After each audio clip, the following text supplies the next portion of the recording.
got no money. If you never go outside, you ain't never gonna make no money. You gotta, you know what I'm saying, throw yourself in the air to be caught. You know what I'm saying? Like, and that's just what it is. So it's like, I promise you, bro. I promise you. It's just like, I always take it back to like basketball. Like, you just gotta keep shooting. You feel what I'm saying? One of them Jones gonna make it. You feel me? And then once you get the rhythm, it's just gonna keep coming. It's gonna be easier and easier and easier. But as long as you continue to shoot, I promise you, you gonna make a shot. You feel right. You feel what I'm saying? Like, but people just get so caught up in, I ain't trying to keep missing, bro. You know what I'm saying? Like, I ain't trying to keep missing. And it's like, bro, you gonna miss. It's just a part of the goddamn game. Let me do a quick little intro. What is going on, everybody? Hey, Monty here with another episode of Hey Chill, It's Just a Podcast. We're just gonna be chopping it up here today, talking about some just Virginia shit. So we're just gonna get honestly right into it. We're already here, so I just wanted to do a quick intro. Here we go. Continue on. I'm sorry. No, you good. But nah, like, one thing I saw like a wise man had said, bro. Can I get one of them waters? Is he said, once I start understanding that the steps back was a part of the dance, that's when I caught my rhythm. You feel me? And that hit me like a ton of bricks, because you do gotta take 3 steps up, you take a couple steps back. Then you just keep going up, you take a step back. It's all a part of the dance. And once you understand that, you can find your rhythm to just keep going. You know what I'm saying? Like, it make it all easier. And it was just like, damn, bro, that's so right. Because basically, simply, once you understand that a loss is a part of the game, you don't take it as serious as, you know what I'm saying, somebody who just keep focusing on like, damn, I lost. You feel me? Like, man, you going to lose some, you going to win some. As long as That's how Stacking Up Entertainment was formulated, man. Word. Taking the losses because we were so serious about what we was doing and what we were trying to do, me as an artist and him as a CEO. Like, whatever my mind could think about, I would go to him and he'd try to make it happen. Yeah. So we was running into, scammers and everything where we was losing money. But eventually we ran into the right people, the right resources, and that's how the company built. That's why I be telling people, like, bruh, trust me, like, you're going to get great results from this company. We went through all the bullshit and kicked all the doors down to where nobody got to go through no bull. You know what I'm saying? Like, we was getting scammed to the point where 6'4" used to be like, hands, don't spend no more money until I know it's legit. Like, he used to spend the money, and if it didn't go right, he'll spare me. You know what I'm saying? And the scams are fucking elaborate, bro. Like, these scams are fucking crazy. Like the level that people are going, because even I just sent the other day an alert out to, like, I'm in an engineer chat, and I sent an alert out to them because there's a scammer who's going, like, they've tried me at least 4 or 5 times now, and they'll tell you that they want to book a session for their kid or their artist or whoever the fuck for like a month straight. They want to book them like 5 times a week for 4-hour blocks each day, like throughout the week for like a month straight. And then they're like, all right, cool, do you accept checks or credit cards? And I don't know where they're going from there because I've never gone beyond that point with these motherfuckers. Once they said check or credit card, I already know it's a scam.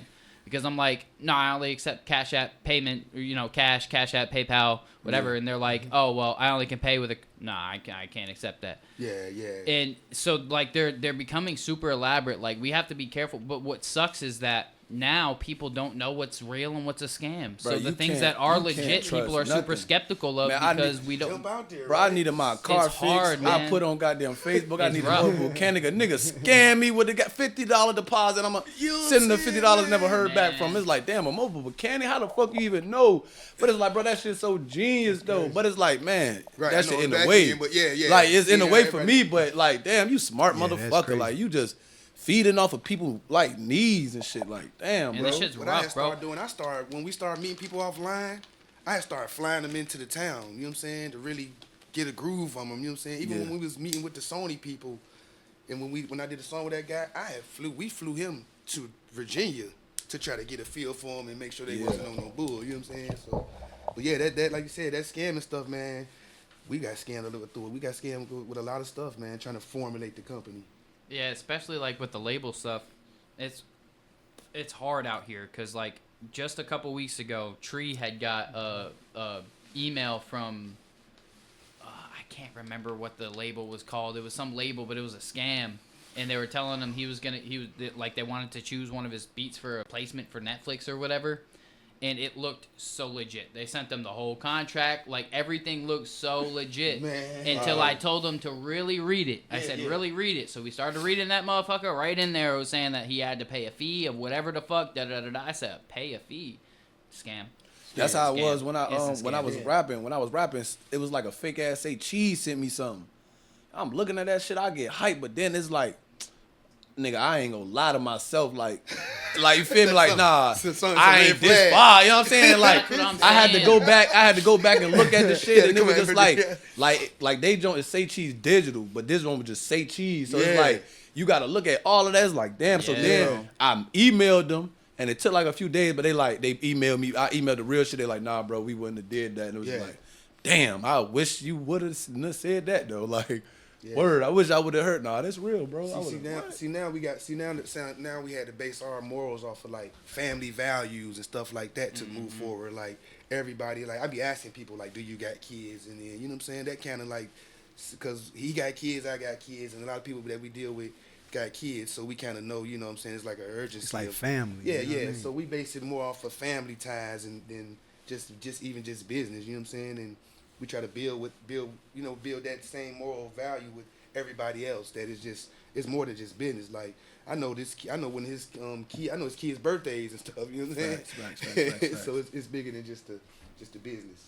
I mean, and that's damn sure, like that's how it's supposed to be, bro.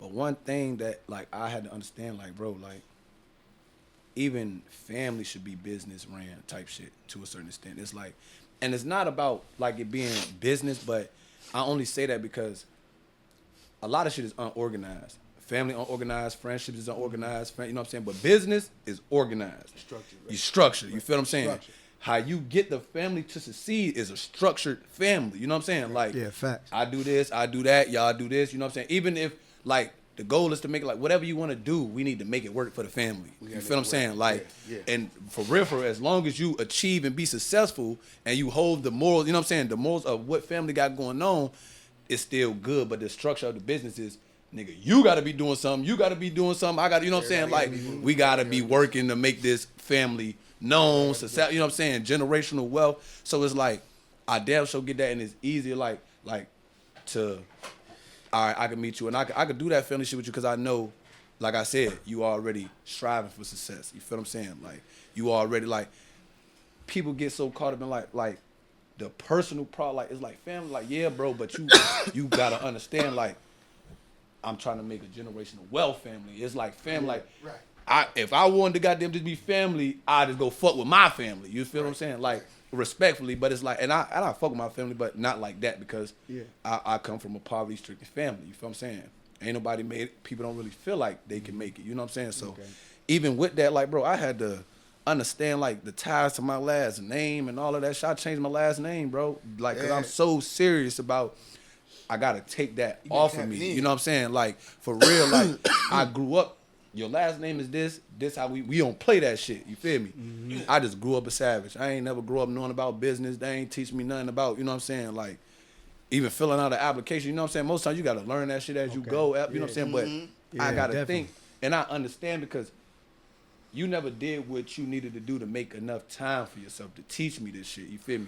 So every day of your life, you still trying to make some money to get enough time. You feel what I'm saying? Like, you ain't got time to. So it's like, that's what I'm focused on. It's like, it's about the money, but it ain't even about the money for the money. It's about the money so I can have time. You feel me? Because at the end of the day, the only people who gonna tell you what the hell you supposed to know is God and your parents. Yes, on this planet, time is valuable. You feel what I'm saying? Not every and not everybody had that communication where God talked to you. Right. So in the natural realm of shit, your parents is supposed to tell you this shit. For sure, natural realm, that's right. And then in the natural realm of that, like, a lot of times they don't have time to. You feel me? Like, so a lot of people just be lost in the sauce because the shit you need to hear, only your parents gonna tell you, only God. Most people ain't talking to God, and most times your parents ain't got the goddamn time to tell you. Really tap in. You feel me? So it's like, I had to understand that. That's why it's like, I don't hold a grudge to my family because I understand it ain't just y'all, it's everybody. Mm-hmm. But I done had situations like that. You feel me? Question moms about some things, and like you said, like, I didn't hold grudges. I didn't hold grudges because I started to feel like they didn't give us a lot of information, but they kept us alive so we can get it. You know what I'm saying? That was their main thing. Just keep these motherfuckers alive. Just keep them to where they don't go through so they can get it. And they did that. And no bullshit, bro. Like, you can't blame them because if you start doing something on your own, bro, you had to tell yourself to not listen to what you was taught, to go your own route. That's right. You can't blame people. Like, even when it go back to racism, bro, to a certain point, like, I don't even be tripping because you were literally taught this shit. You feel what I'm saying? Like, you don't just grow. You don't just come out like that. Like, you, not only were you taught this shit, you were taught this shit by somebody that you love. That's why you think it's law. I see this in the hood, you know what I'm saying? Like, oh, no, we ain't never leaving the hood. Like, this is how we was raised. This is what we was taught. Yeah. And it's like, bro, it's hard to go against the people you love that done taught you everything. They done taught you so much stuff in life. It's just like, you don't know how to dissect. Like, that's wrong, though. You know what I'm saying? Like, nigga, I ain't supposed to just ride on a nigga because, you know what I'm saying? He like, to question some shit, man. You feel what I'm saying? Like, you got to be your own like, person. I'm non-traditional. I don't celebrate a lot of stuff with my mom, you know what I'm saying? But like I said, like when I started to really understand shit, started questioning her about it, and then I'm starting to learn, like, to give her information. You know what I'm saying? Whatever they was going through in their times, they was going through. You know what I'm saying? So I learned to give her information. Now she's like receiving the information. Like, dang, you know what I'm saying? Most but she definitely knew, she knew like this mother. I knew you was gonna be that one. She like, you had some problems when you was young with Rodney King and all that. And I'm like, you know what I'm saying? Like. So it's I went through that thing, man. But it's dope for her to receive the information and for her to even call me, and we done build a relationship with our family members with stuff like that. You know what I'm saying? For just information, they call. You know what I'm saying? Like, she like, I need to know about this. I'm having some problems at work. I need this. And you know what I'm saying? It go into that. And she hear my views. I hear her views. And I started to learn and understand. Like, she grew up in a certain time. I keep telling my family, when she passed away, a lot of the traditions gonna die too. I don't mean no harm. She's the one that came with the tradition stuff. Mm-hmm. They the ones that came with it. You know? We starting to be non-traditional and starting to question a lot of shit. Yeah, that's why I ain't fought them for that, because like, their generation was brainwashed. You know what I mean? So I understood how they was trying to pump that into us, but our generation, like, I noticed that, like you said, growing up, we questioned things. Like, we used to wonder why this is like this, and then, so we was that generation that was breaking all them traditions and you know what I'm saying? For sure. Yeah, because the stuff we see, bro. So I don't really fault them like that, but like you said, like, you could never fault them, bro, because that's what I'm saying. Like, and even when I had to let it go with them, I ain't gonna lie, that shit just washed me with everybody. Like, don't say even with Ray, bro. I don't fault you. You know what I'm saying? Because, bro, I had to really break out of that, bro. I only knew what the fuck I was told, and I thought it was true until I really went to go find out what I want to believe. You know what I'm saying? Like, and like you said, like, they were like, man, you gonna be that one. I knew you was gonna be that one. Like, it was the same way for me, because, like, bro, you never let shit go. You just never let nothing go. You know what I'm saying? Like, you just want to keep bringing it back up. And it's like, bro, because I'm not satisfied with what you're telling me. It don't work like that to me. Like, I gotta be like, even if it's just like, nah, that's just what you think. If it worked for me, it worked for me. You feel what I'm saying? Like, I'm not with all the. If it don't hit your soul, you're gonna keep on attacking it. Like, and everything that I believe, and it really was that.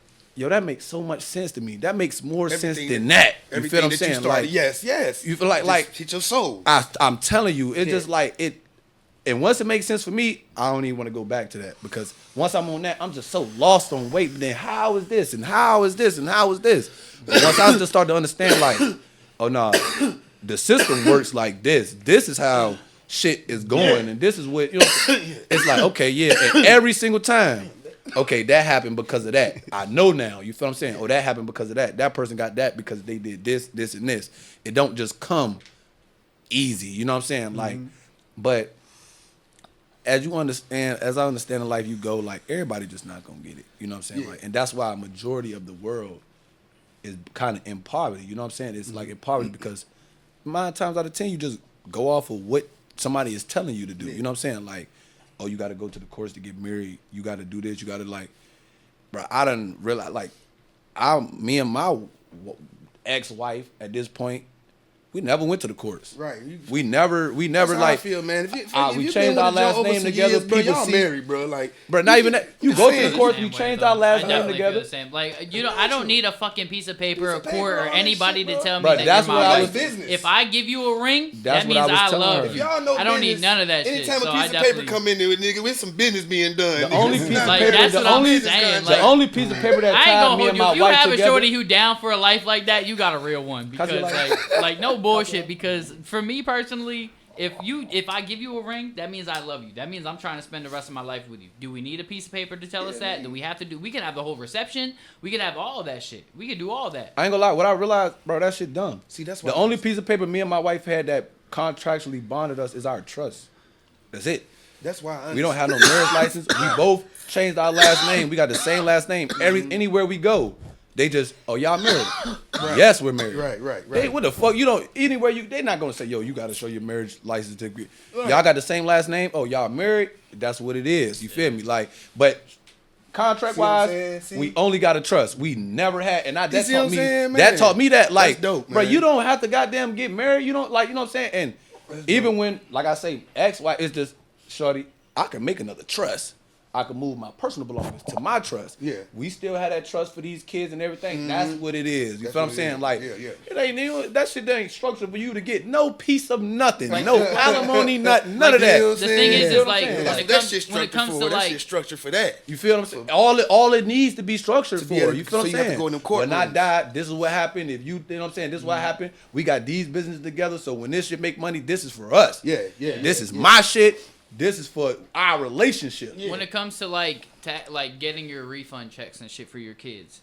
If you're not married, then it's like either one of you guys are gonna be able to get it, right? But you guys are still together, right? So that's not gonna be a problem.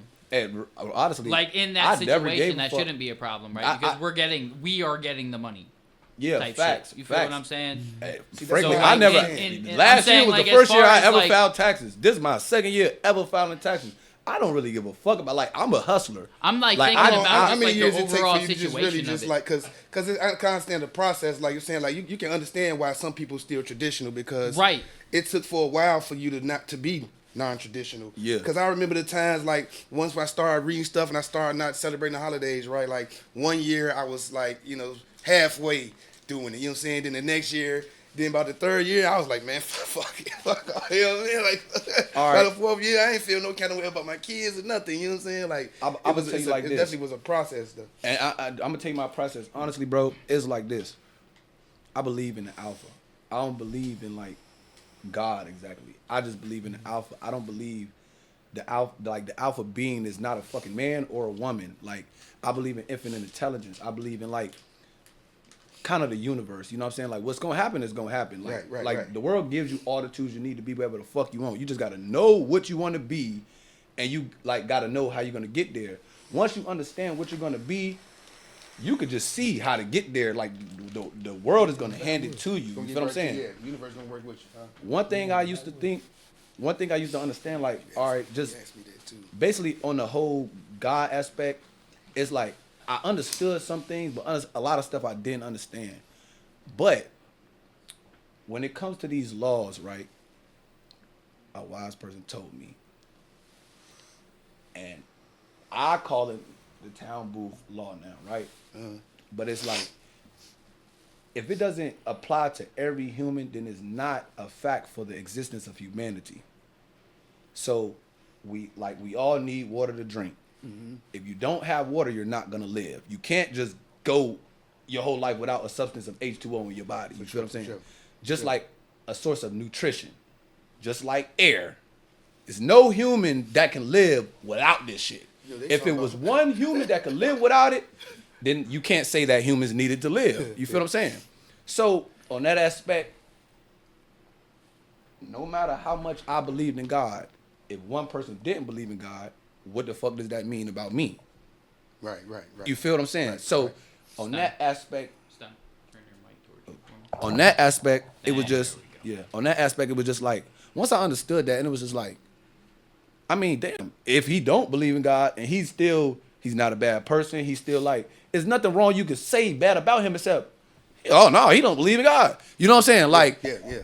what the fuck does that really mean about me believing in God if I'm you not? ask me though, it's like if you look at it, we're looking at the same thing in all like in an overall power, right? Like we're looking at like an overhead. If you're looking at God or the universe, it's really the same thing. We're just talking about it in different ways. Like, cause I'm not like a religious person. I'm not really a religious person either. However, Facts. I believe.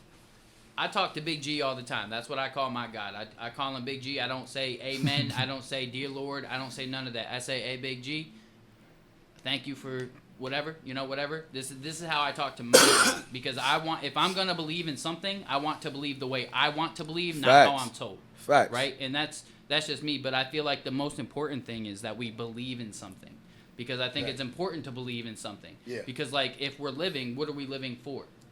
Right? And I feel like if I believe that after I die, that there is either going to be a good or bad path, that makes me believe that if I do good in my life, that my afterlife will take me to somewhere good. But sure. if I do bad in my life, then I feel like my afterlife will take me somewhere bad, regardless of what that is, right? Whether I'm reincarnated into a good life, or I'm reincarnated into a bad life, or I just go into my afterlife into a good or bad situation, whatever. I still believe that there is a higher power looking down, simply because I've had too many experiences in my life where I'm like in a strugglesome situation and I'm in a pinch and I'm just like, damn, I need something to just help me, and nothing ever is handed, but an opportunity is always handed to get it. You feel me? So like a financial situation. Damn, I need some money to pay my bills. An opportunity to do a session to make that money to pay my bills is always presented within the within 24 hours of me having that thought. Every single time does not fail. Yeah. So I'm always just like every single time. So there's always something watching over. You feel me? And that's always how I feel, because it just happened literally yesterday. For I sure. had to finish my car payment off.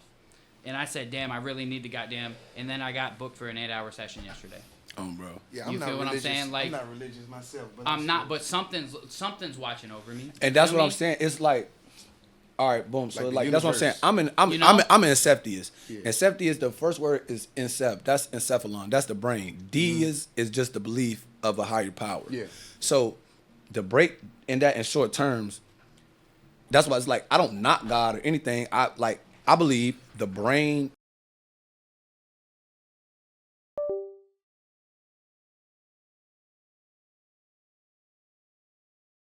Whatever work for, like, whatever your brain, like, if it's a God, if it's just like I say, like alpha, if it's just the spirits or whatever the fuck your brain tells you, that's what you're gonna believe. That's just my religion. You know what I'm saying? Like, For sure. that's what it is, and that's why it's like I don't go back and forth. I don't, you know what I'm saying? Even when he talk about like the afterlife, and my religion is like this: nobody has ever came and told me what it was like. Is it heaven or hell? Like, who really knows that, right? So I don't get caught up on my afterlife. I just know, why the fuck am I why would I be around here doing fuck shit anyway? Yeah. Yeah, you just know. You right? know what I'm saying? So it's like when I die, it's like, cause who is the judge on? Yeah. Nah, you really lived a good life or you didn't live a good life. See, You know what I'm that's saying? the guy Like, right there, the person that said, "Why am I doing this shit anyway?" Because I feel like I feel like the God, like you said, the God is in me. You know what I'm saying? Mm-hmm. The God is you are the God of your reality. You wake up and get your ass out the bed. You wake up and for shit to happen, you got to manifest and make it happen. yes. Yeah. And then the universe supports that when you on a positive vibe, positive vibes. So Understandable. I'm just more like into the energy. If it worked for you, it worked for you. It's more just positive or it's negative. I think we just got to realize that at the end of the day, it's a darker side to it. Yeah. Because you expect everybody to come and everybody to be love and light, but it's dark. It's a darker side to it too. It's also a bad energy. So I just believe it's good and bad. That's what it is all about. Whatever religion you doing, because it all still leads back to energy and whatever else we're talking about. The God, everybody, Understandable. all of it, all religion got some kind of Higher power. familiarism with each other. Yeah. So I just believe, like, if it worked for you, if it ain't working for you, then you ain't. It's something that you ain't doing. The energy ain't right if it ain't working for you. Even if you do believe in Jesus, but if it's going bad and you got a lot of strife, then I don't know about it. And that's like, I would say, like, my understanding of that is just because, like, a lot of times, bro, like, why people got bad energy, because even when people got good energy, most people just don't understand, like, like what they feel life is about. Most people just lost. Like, what the fuck am I here for? Like, what the fuck is going on? You know what I'm saying? Like we all go through that at some point. Everybody goes through that. Like, everybody goes through that. It's just most people never find their answer. Like, that's why I'm at peace with myself. I found my answer. Right. I know exactly where I'm going. I know exactly what I want to do. I know exactly what I feel like I'm here. I know exactly that I don't feel like I'm being judged. No, I'm saying, like, I can live freely. You know what's going on. A lot of people, you ask them, they don't know. Yeah. Nigga, I don't want to get a nigga. You want a nigga to think about all that, nigga? I got other, you know what I'm saying? Like, but they think about it on their own, though. You feel what I'm saying? I think, though, like, it depends on when you ask them. Like, because if you ask somebody who's in their 20s, I don't mind the answer if I don't know, because they're still trying to. Me, throughout my entire. I'm now 29, about to be 30 this year, bro. Right. And, like, throughout my entire 20s, I've asked myself this question, like, who am I? What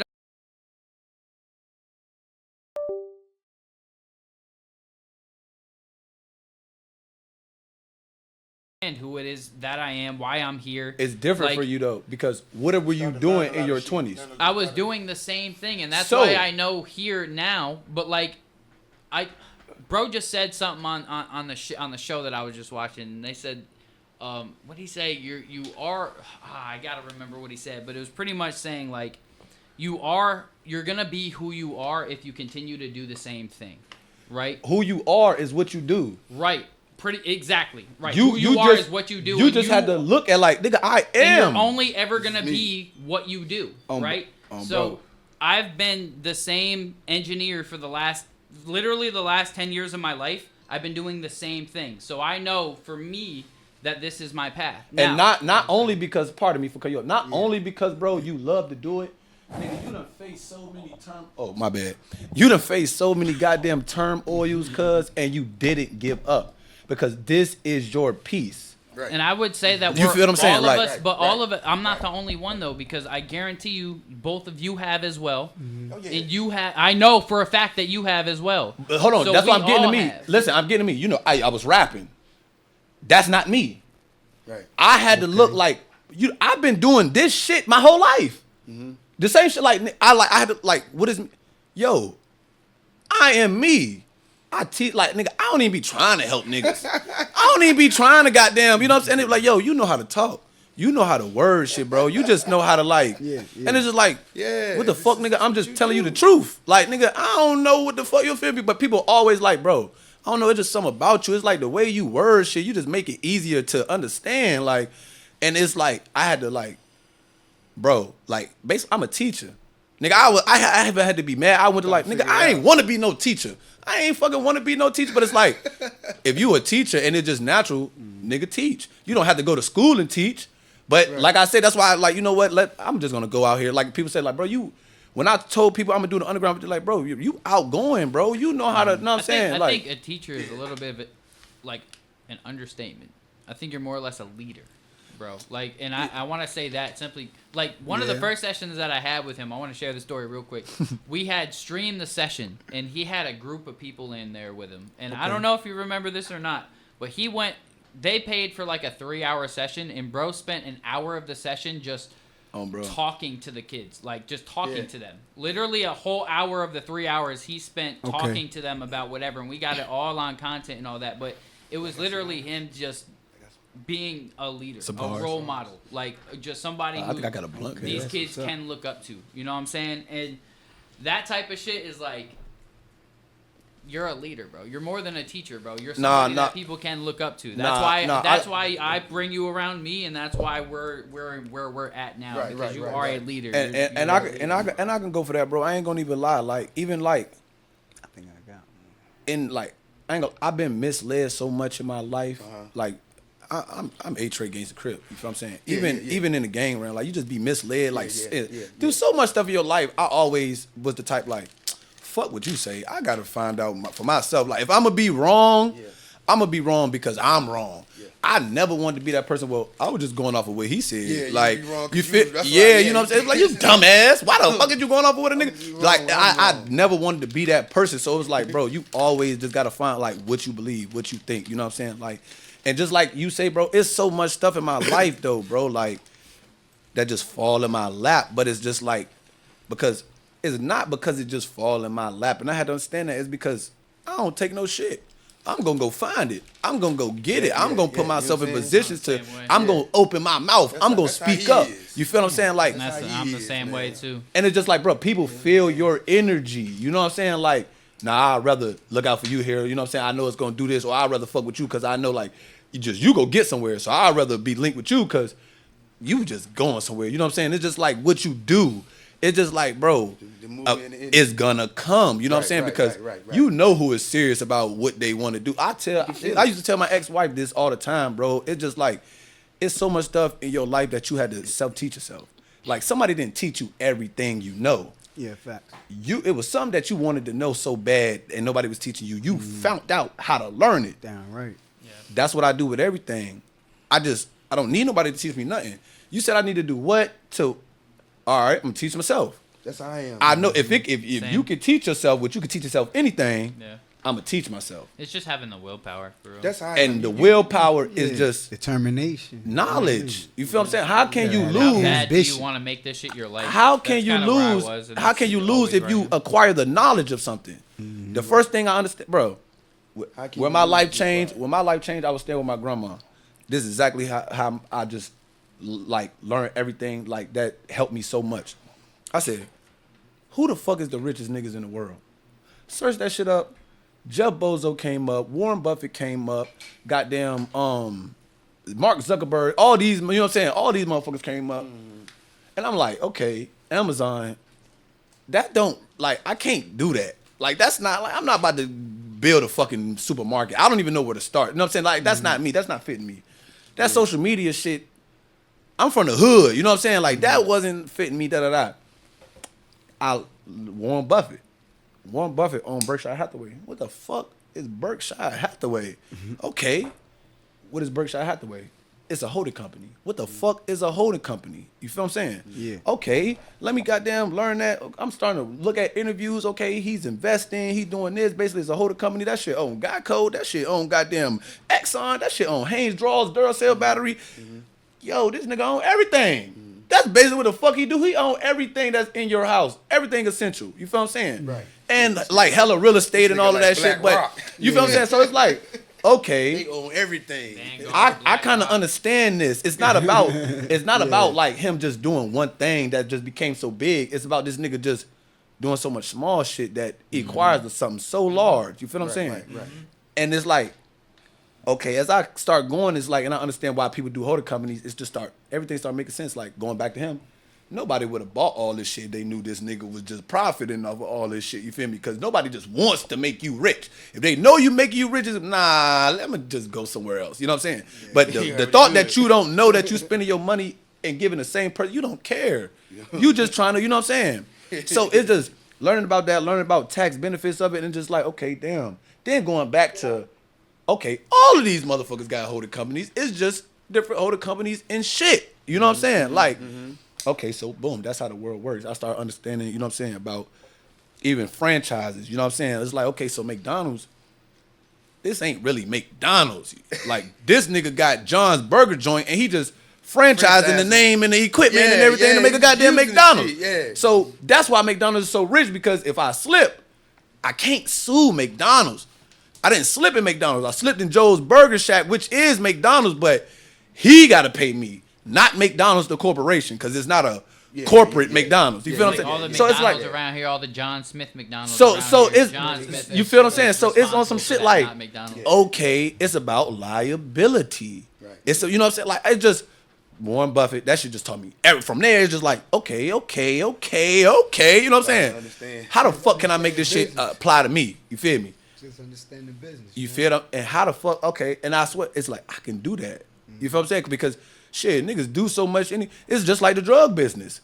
If I got the weed and I got the coke and I got it'd be dumb. People ain't gonna want to buy from everything from me. You know what I'm saying? Like, and that's put more risk on me. If I just be the holding company and you operate this motherfucker and I'm just, you know what I'm saying? It's just less liability for me. It's like, damn. I understand, like, that is the structure of what, you know what I'm saying? Right, and even when you get into that, more people, like, you see it in movies all the time. The bigger drug dealers come to you because oh, you out the way. You know what I'm saying? I can't deal with them hot motherfuckers operating the shit. You know what I'm saying? Like, it's like people just don't want liability. People just like, that's whatever you doing. Hold on, listen.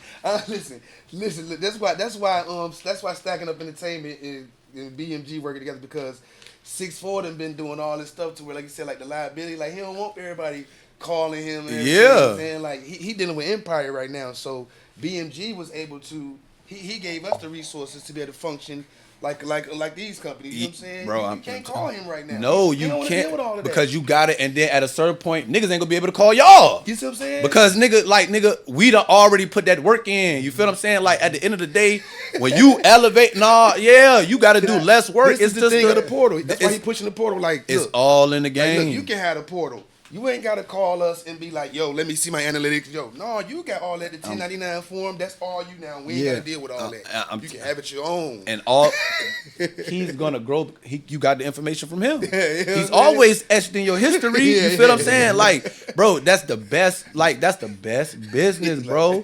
You feel what I'm saying? Like, that's why it's just like, you got to understand how word work to get ahead. Like, and people just run like, why am I not getting ahead? Because you really just want to be the operating company. Nobody really want to deal with liability. Like, who the fuck wants to?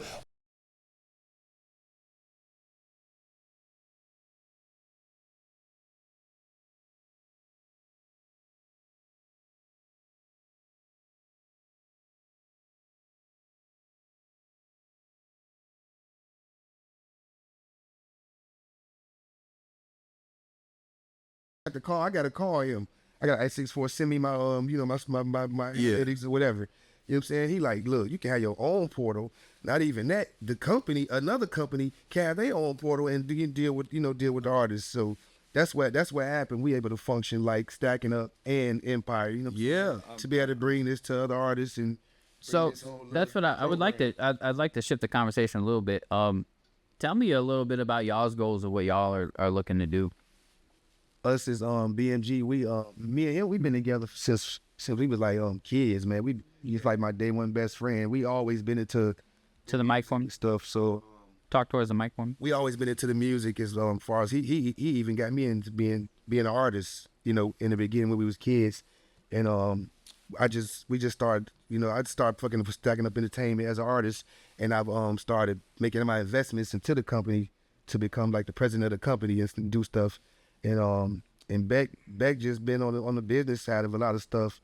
You know what I'm saying, doing a lot of stuff in this area when I was out of town and stuff. And we always been locked in, like me as being an artist, and he always would do stuff like book my shows for me and get my Sprinter vans and things like that. So we came up with a management company called BMG. And we still connected with Stacking Up Entertainment. You know what I'm saying? So we started just trying to use the resources that we got from Stacking Up and being able to give other artists the resources. So at this point, our goal is to try to bring these resources that these companies that we got, like an umbrella, but bring these resources to this area with a lot of these artists and try to get them on a different level. You know what I'm saying? Of the art serious. I'm about to say, get them serious. The ones that are serious. You know what I mean? Tap in. So it's just. But what can we do? Like, what is a vetting process for you guys to figure out who's serious and who's not? Man, what's a vetting process? Like, how are we gonna figure it out? Like, how are we figuring that part out? How we just did the other day with the networking event we put together.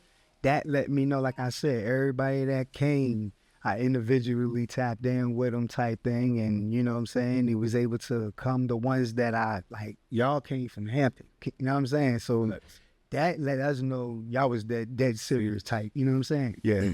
And then, Young Freak, he came from some, like, Carolina type, like, you know what I'm saying? And then Chuck Black came from Suffolk. So I looked at all of that, and I was like, yo, like, these are the ones that are real serious. So honestly, those are the ones that we just want to work with right now, you know what I'm saying, to tap into. So we was just going to do like a nice little event, put something together with you know what I'm saying, especially with the other rap artists, you know what I mean? Yeah.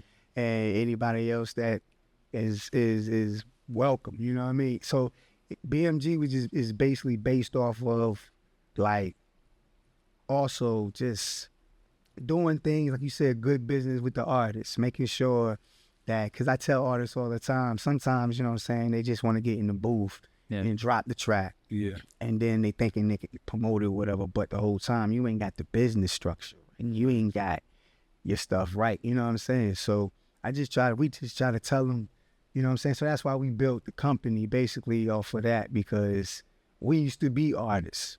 Yes. You know what I mean? And I know how I would do my career. You know what I'm saying? But I stepped down off of that for real. And I just did the business aspect of the things. You know what I'm saying? So I'm putting all my energy, all my dedication, all your energy, all my resources. I'm putting all of that into the company, into the artist, because I feel like if I was an artist, I want to move like this. I want to have this. I want to, you know what I'm saying? So, You know, this is stuff like that most artists don't know or have, basically. Like, you know, like, basically, like you said, most artists just trying to get in the booth and just, like, trying to get rich off popularity and not, like, smarts. So I know one thing that I've been like trying to teach over here and advocate to a lot of my artists is like sometimes it's not about being the star. It's about learning how to build yourself into a stable future for yourself in music. So syncing being Adding value to yourself. a huge thing that I've been like digging into for a while now, and that is like a huge key to success that a lot of artists don't understand. Like, you don't have to be a superstar. You don't like have to be main stage at first. But like, look at somebody like Lizzo. That Truth Hurts song got popular from a show, a TV show. Okay. And so that built an entire career for her.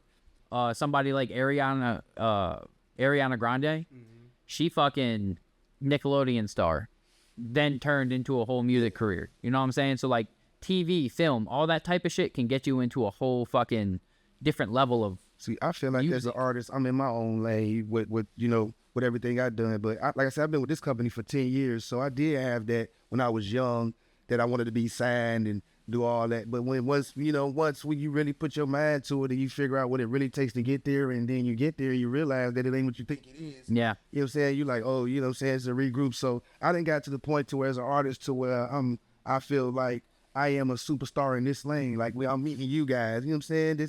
This is the superstar thing. This is what we're doing. We doing stuff. You know what I'm saying? We doing podcasts. We chilling. Like I feel like this is the lane. I can do a single song and give me a gold plaque and go back and, you know what I'm saying, do something else. I'm starting to really get into the business aspect of it. And like I said, I'm starting to get into the business aspect and everything that I have done as an artist, because I did take myself off the pedestal. I was here in Virginia. I used to get to party buses and go to the open mics. I did take myself, because I felt like I was like that nigga. You know what I'm saying? Like, ain't nobody doing what I'm doing. And I moved to Atlanta and I seen niggas was doing stuff. So I'm like, okay, what do it really takes? And I signed with Stacking Up for 1 year, and we was pushed, you know what I'm saying? We did songs and made my investments, you know what I'm saying? And now I'm doing songs with B-list artists, trying to get 2 cups on, but I'm doing songs with artists that I don't even have to pay for. Like, this is the lane. You got your whole plaque, you know what I mean? So that was another achievement as well. And that's a huge achievement. So congratulations on that. So we want to bring that energy to other artists. Like, I've done the gold plaque. It feel good to get them Talk to me, stuff, man, as an independent. Talk to me about that journey for you guys. What was that like? And if you don't mind sharing some of, like, how did you guys get there? I remember when it got. I was in Atlanta and I did my song where we already talked to Sony. Me and 6'4" had talked to Sony about 6'4" linked in with Sony, and we was doing some stuff with them, but they separated us, had me doing they had me doing video treatments for artists, and they had him making beats.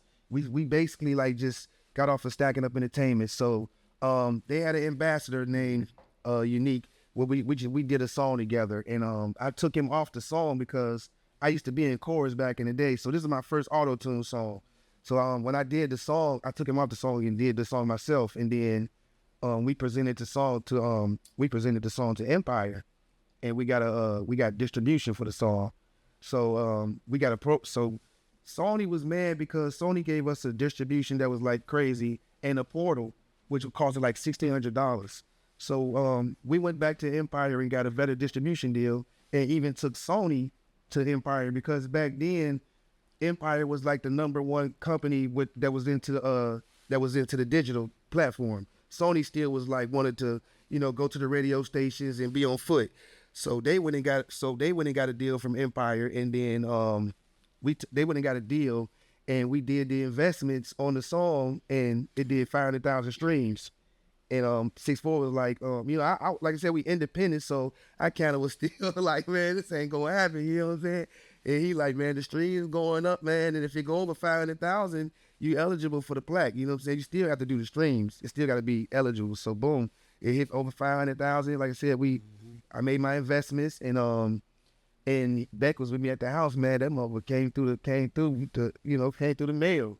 Word, that joint was crazy. Mail, man, and I just stripped it, and that was it, you know what I'm saying? So like when you get a plaque, do they just like send that shit to you, or do you have to like fucking order it or something? You gotta order it. You gotta order it. Yeah, you got. I don't have to. I've never gotten a plaque. You gotta order it. It come through the mail. That's what we trying to present, man. You know what I mean? So we, like I said, we just basically trying to see who interested in taking their career to that next level to get that gold plaque, so that they can feel that same.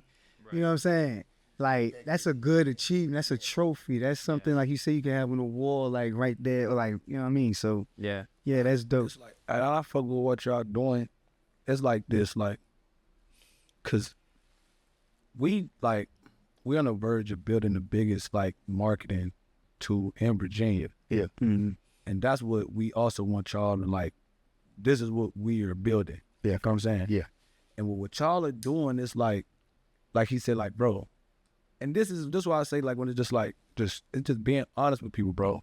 Everybody can't be a star. Everybody can't be a star. But everybody can be a brand. Yes, definitely. And that's what y'all are teaching people. You know what I'm saying? It's not about being a star, but you could be a brand. Only you can determine how high or low your brand will be. Yes, right. But it's about being a brand. Yeah. You know what I'm saying? Yeah, fact. So at the end of the day, it's just like, that's what I'm saying, like with the tools y'all offering, with the porter and everything, it's just like that's the vision I see. It's like Virginia, even with Atlanta, bro, it's like, it's not the fact that everybody is talented. Hell, them motherfuckers is a brand. Right. Them niggas is different. You feel what I'm saying? Even though it's so small, they repping different fucking sections. Yeah. Like, it's a whole different place. You feel what I'm saying? Like, and they own brand. You feel what I'm saying? Like, anywhere, it's just about, like, that's what I'm saying. Even in Texas, like, you know what I'm saying? You got Sauce Walker, but then you got goddamn Yellow Beezy. Now you got Zillionaire Doe and Money. Like, they're different brands. Even though they running around, like, so even with Virginia, it's like, this shit is just looking like a bunch of artists, a bunch of goddamn regular people just trying to goddamn rap. You gotta build the brand. There's you feel what I'm saying? Like, no real structure, and I think the problem is that, like, the people who actually understand the business and who have structure aren't reaching enough people who don't. And the people who don't have structure don't trust the people who actually do have structure because of just the straight, like, all the scamming, all the bullshit, that comes with this shit. It's hard to trust anybody. So the people who have, like, real structure, somebody like 64 Boy, like somebody like that, it's like y'all, like, it's hard for people who aren't, like, for the younger people who are just so used to being scammed, who are so used to being fucked over and all that type of shit. It's hard for them to trust it, and it sucks for people who are really trying to do the shit and, like, help people, because we're genuinely trying to do something good. Motherfuckers are just like, yeah, well, like, I've always, motherfuckers, the second you say anything about, hey, well, look, you have to invest in yourself and spend some bread on marketing, on all this type of shit, they automatically just are assuming, like, nah, that's what you're supposed to do. You know what? That's how the the executives, and that's how them CEOs, even 6'4", cause they CEOs at heart. You know what I'm saying? And that's how they do, bro. Like, they'll listen to a song. You know, the music is watered down anyway because it's more business, more money. They'll listen to the song, but they more want to know, can you make these investments? Because that's how it start moving. You know what I'm saying? Like that, and I understand why they listen to. Why these companies will listen to your they'll still listen to your probably about your hook and probably like 2 bars, and then they'll cut it off. Like, okay, it's good enough, bro. Like, let's talk money. I mean, but you don't want to cut into nobody like that. But at the end of the day, that's what it's all about, man. Like, your song can be mediocre, bro. Like, for us, your song can be mediocre. If your song is good enough and you can make the investments, we still can get the distribution for you. You know what I'm saying? We still can go ahead and get you distribution, and you still can get a gold platinum, man, as long as you can make the investments. The only thing different from us is whatever we do with 4 artists, and if they do a program, we still like, I'm gonna show them, we can show them how to work what they got going on. So if you do get a gold plaque, you know, it just don't stop from there. We're gonna show you how to do it. Becca do a gold plaque party. You know what I'm saying? We'll show you how to create more value to you as an artist. Like, we not just gonna stick somebody with a with something and then just leave them out back like that. Cause like I said, we artists too, so we definitely for the artists. I still vouch for the artists when talking to 6'4" about this, you know, about distribution percentages. Like, you know, they'll do 70-30. I'll be like, man, give them 80-20, man, you know. She try to throw it in there, you know. Sometimes they be like, okay, bet. Sometimes they like, it is what it is, depending on how the music is, you know what I'm saying? But it's mostly business, and I've learned that to just make my investments, get my money, and keep it moving. I can go do a single, come back, drop another single. My investments gonna come. It's all about, I mean, my money gonna come. It's all about how much money and work I put into it. So yeah. I'm not, like I said, I'm not an industry guy. Like, I ain't putting millions into a single and we getting money, you know what I'm saying? But I'm putting enough money to because a lot of the younger artists, especially, well, just even artists that I see older, we haven't had structure. Like a lot of the artists, I'm not gonna say us, I understand, but a lot of the artists don't have structure. Like, they don't understand the business. A lot of them don't have BMI. They don't know what ASCAP is or BMI. They don't know what Sound Exchange is or Song Trust or the MLC, or they don't know what any of this stuff is. And that's because what leaders do they have around? So that's why I've been trying to advocate to a lot of the people like who are like us, who are like educated. For sure. When it comes to, if we're in the studio, especially the engineers, if we're in the studio with artists, we need to be advocating to them. This is what you need to be doing. You have to be on BMI. This is how you distribute your music. This is how you get your shit in the sync. This is how you, like, we are the forefront to the artists because we're the ones who are having the most interactions with them. Then they got to trust us too. Right. And they trust us. That's what I've been, you know what I'm saying? So the ones who are in the studio with the artists are the ones who have to advocate to them. We are the forefront. And then everybody else has to just kind of be the support system that is just feeding into that. Like, hey, yeah, so are you on BMI or ASCAP? Or so when you're asking them these questions, they're already educated by the people they trust, their engineers. Because I know that the artists who work with me, they trust me. Everything that I tell them, Diverse the Genius is one of the people that I'm going to advocate for, because that's one of the artists who took what I told him and lived by it. Right. And advocates for everything that I tell him. And I tell him not to do that, but he does. But he has started, he went from like no numbers to now like 20, 30,000 views on shit. Like, just because he was consistent and did shit that I was just like, this is what artists should be doing. And it's because he trusted me, right? So it made a difference for him. You know what I'm saying? And I have other artists who are the same way, and other engineers have the same. I guarantee you will have the same, because we're the forefront. We're the ones that they trust most. For sure. You know what I'm saying? We're opinions because we're the ones who are not lying to them. Me personally, my artists, I don't lie to them, and they know that. If their shit's ass, I'm not going to say, hey, this is ass. I'm going to say, this ain't it. You know what I mean? Like, for sure. So they trust us. So we could do a little bit better. You know, so grow too. That's one thing. Like, the companies continue to grow. Like, the resources continue to grow. Like, when I got my gold plaque, we didn't have the portal program. You know what I'm saying? We didn't have this program. So now we got a whole new program to present to artists. And probably in a couple more years, we're gonna have another program. You know, it's so many stuff we can do beyond what we presented. You know what I'm saying? For the artists. On an industry level, we just independent guys, you know what I'm saying? And that's how we want to keep it. And I want to see more artists looking into the management side, looking into the business side, because it's important to understand how the industry works and how the changes evolve through time, and how we have to evolve with them. Just like how it's like, it was selling mixtapes, and like mixtapes were the biggest things back in like the early 2000s, you know, like, and dropping them to DJs, and certain DJs playing your shit was important, and datpiff.com and my mixtapes and all that type of shit was, you know what I'm saying? World Star, all that type of shit was playing your shit. Now, none of that shit. It matters, but not as much as going viral on TikTok or going viral on YouTube, or, you know what I'm saying? Like, so like the game has changed, and understanding how it changes and how you have to evolve with it as an artist. For sure. like that matters. But like a lot of the artists that I deal with who aren't educated don't understand, like, one, content now is key. If you're not consistent with content and shit, you're getting overrun by everybody. Now, you don't have to make videos every single day if you're paying for your content to be pushed. But if you're not, then you have to be a slave to content. If that's where you want to go, that's really what it is. It is. It really is. You know what I mean? Like, that's really what it is. So, and I'm like saying, it's like you can make your life a lot easier if you learn how to structure your content and clip it. You know what I'm saying? Like change, man. You know, they had podcasts back in the time, and I feel like podcasts is a whole new wave. Like me and him going to a podcast tour. That's funny. Then we just going around podcasting and, you know what I'm saying, talking about stuff, trying to create this BMG thing, you know, trying to talk it up a little bit more. yeah. So just tap in. they done had it back in the days. They base podcast tour. Now you can do it. Exactly, because everybody got podcasts and podcast stations and all this type of shit. You know what I'm saying? So, but And that's what me and him was talking about. Some, like trying to get together and put together some packages. You know what I'm saying? Yeah. Like y'all got any we were already talking about that. Yeah, we were talking about. on the same. We definitely on the same page. We were talking about like how we can put together packages that's like media tour type shit, fucking like just different studio packages, different like things that we all can incorporate, like, because all of us do different little things, you know what I'm saying? So we were just talking about that shit the other day, you know what I mean? So that's definitely, you know. The next thing we doing is we got this venue coming up. Yeah.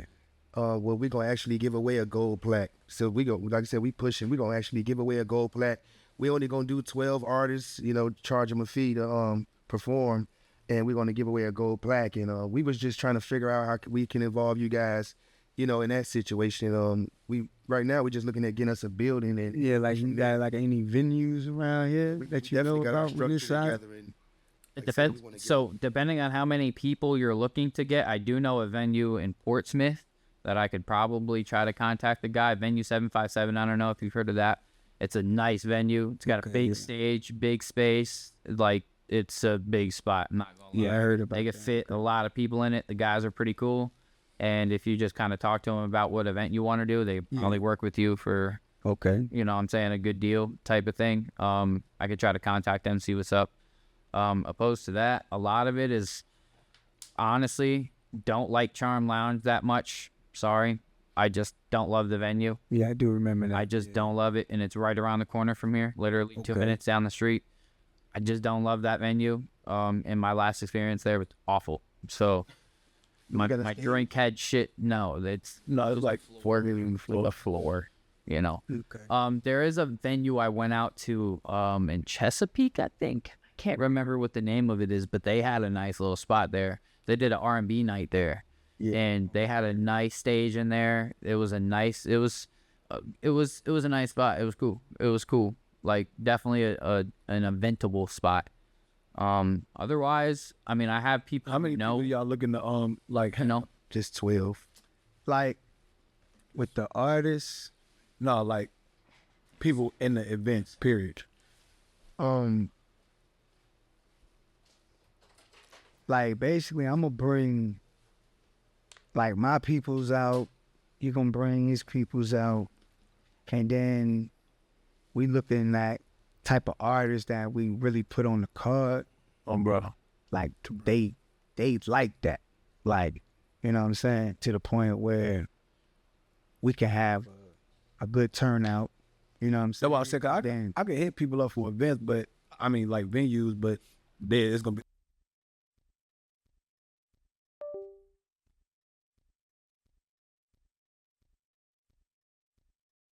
Venue that hold 150 people. You know what I'm saying? Like those two different sizes, two different prices. You know what I'm saying? So I want to know, like, when I'm looking, like, Yeah, what facts. You know what I'm saying? Like, what is that? I was thinking, we weren't really thinking too big, but you know what I'm saying? Like because we trying to get with away that something. that 150, that 150 joint. Yeah, something like that. Cause we was gonna make base that 150 joint. We was gonna base it off like crowd participation too, to try to get the artists to, you know what I'm saying, bring their people. Yeah, for sure.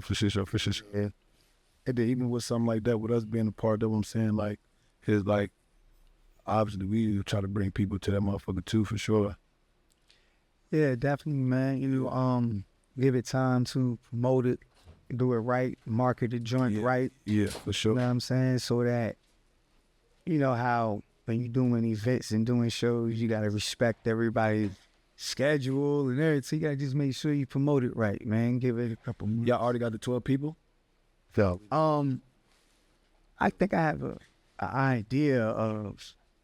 I think I got like a list of some people that I wanted to tap in with. For sure. but we was gonna do some marketing and put it out there, and hopefully, I know some people was gonna jump on. We was thinking that once we do it, put flyer out there, that a lot of young, some probably young They artists. sound artists, right? So, I want to talk about an idea that I've had for a while. I like, let me answer. Go ahead. Oh yeah. So it's like this, because I was just talking to somebody about this. It was like, I'm so focused on Underground Virginia. Like, this is my main focus. But I'm always going to do music. Like, I ain't been, I ain't been in the studio in a minute. But it's like, only because I'm so focused on building this. But I know, like, even so, I got so much shit to say. Like, you know what I'm saying? Like, when I get in there, you know what I'm saying? Like, it's like therapy. You know what I'm saying? So I'm going to make music. Yeah. But what I was just telling people is, like, because of me doing this Underground Virginia and talking to people and all of that, like, even, like, I ain't gonna lie, like, I'm still me, but I like to talk to regular people. You know what I'm saying? Like, street people bring the streetness out of me. You know what I'm saying? So even when I start, like, 'cause I was doing Underground VA music interviews too, but I'm gonna switch that up because I don't want to be seen. I don't want to sit beside all these artists. You feel what I'm saying? Like, I don't know. That's just something I don't want to do. Right. But it's like, I make music, but it's like, I will only really put out, like, I ain't putting on the street shit. Like, I still can't help but to make some street shit because it's like, you know what I'm saying? Different lane. Yeah, you feel what I'm saying? But be a different one, lane. I wouldn't really want to put it out. And then two, like, even how, cause 6'4" was talking about just like a visual video, not even with me in there. So I was thinking, like, because I do Underground Virginia, and it's like, I don't want my face to be washed. So it's like, if I did do music, I could either see myself being like, just like a rapping about just females or rapping about just life situations type of nigga, or just I can make music, but all my shit is visuals. That's not me. Like, I ain't doing no videos. You know what I'm saying? Like, I make the music, but all my videos is just, you be like, yo, why the fuck I never see this nigga type shit? You know what I'm saying? Like, now you gotta go here. He ain't, you know what I'm saying? Like, you gotta go here to see him or something. Like, when he told me about that, when he told me about, I started thinking, like, I don't know, like, I think I could do some shit like that, because, like, you go see me, you ain't gonna see me. That's kind of crazy though. Like, that's kind of low key genius though. Like, if you don't put yourself actual face on the internet, the only time people can see you is if they see you in person. That's actually wild. And then you have to have like some type of strict rule on phones or something though. Nah, but even like that, Like, because bro, with me, like, that'd be I'm wild. around this bitch doing VOVs, so it's like, you'll see me, but you ain't gonna never see me rapping. You know what I'm saying? Like, you ain't gonna never see me rapping. It's just gonna be like, that's him though. Yeah, you know what I'm saying? Like, it's like, damn, this nigga out here talking to regular people. Like, you never see him in no videos. You never see him spit a bar, but they saying this is his music though.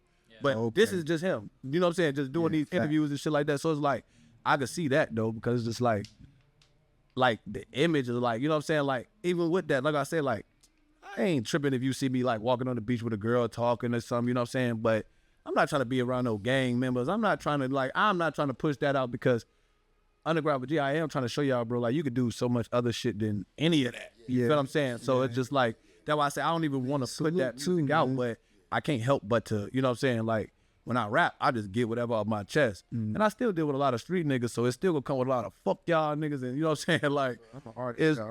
We just had a little thing in the car. He like, man, don't you go in there and do business.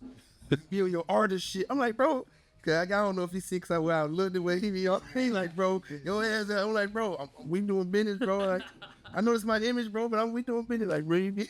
nah, for sure. I'm telling you, bro, it's just like, And there's nothing wrong with that though, especially if you're going into a studio environment and you're an artist at heart. You're gonna want to be an artist. There's nothing wrong.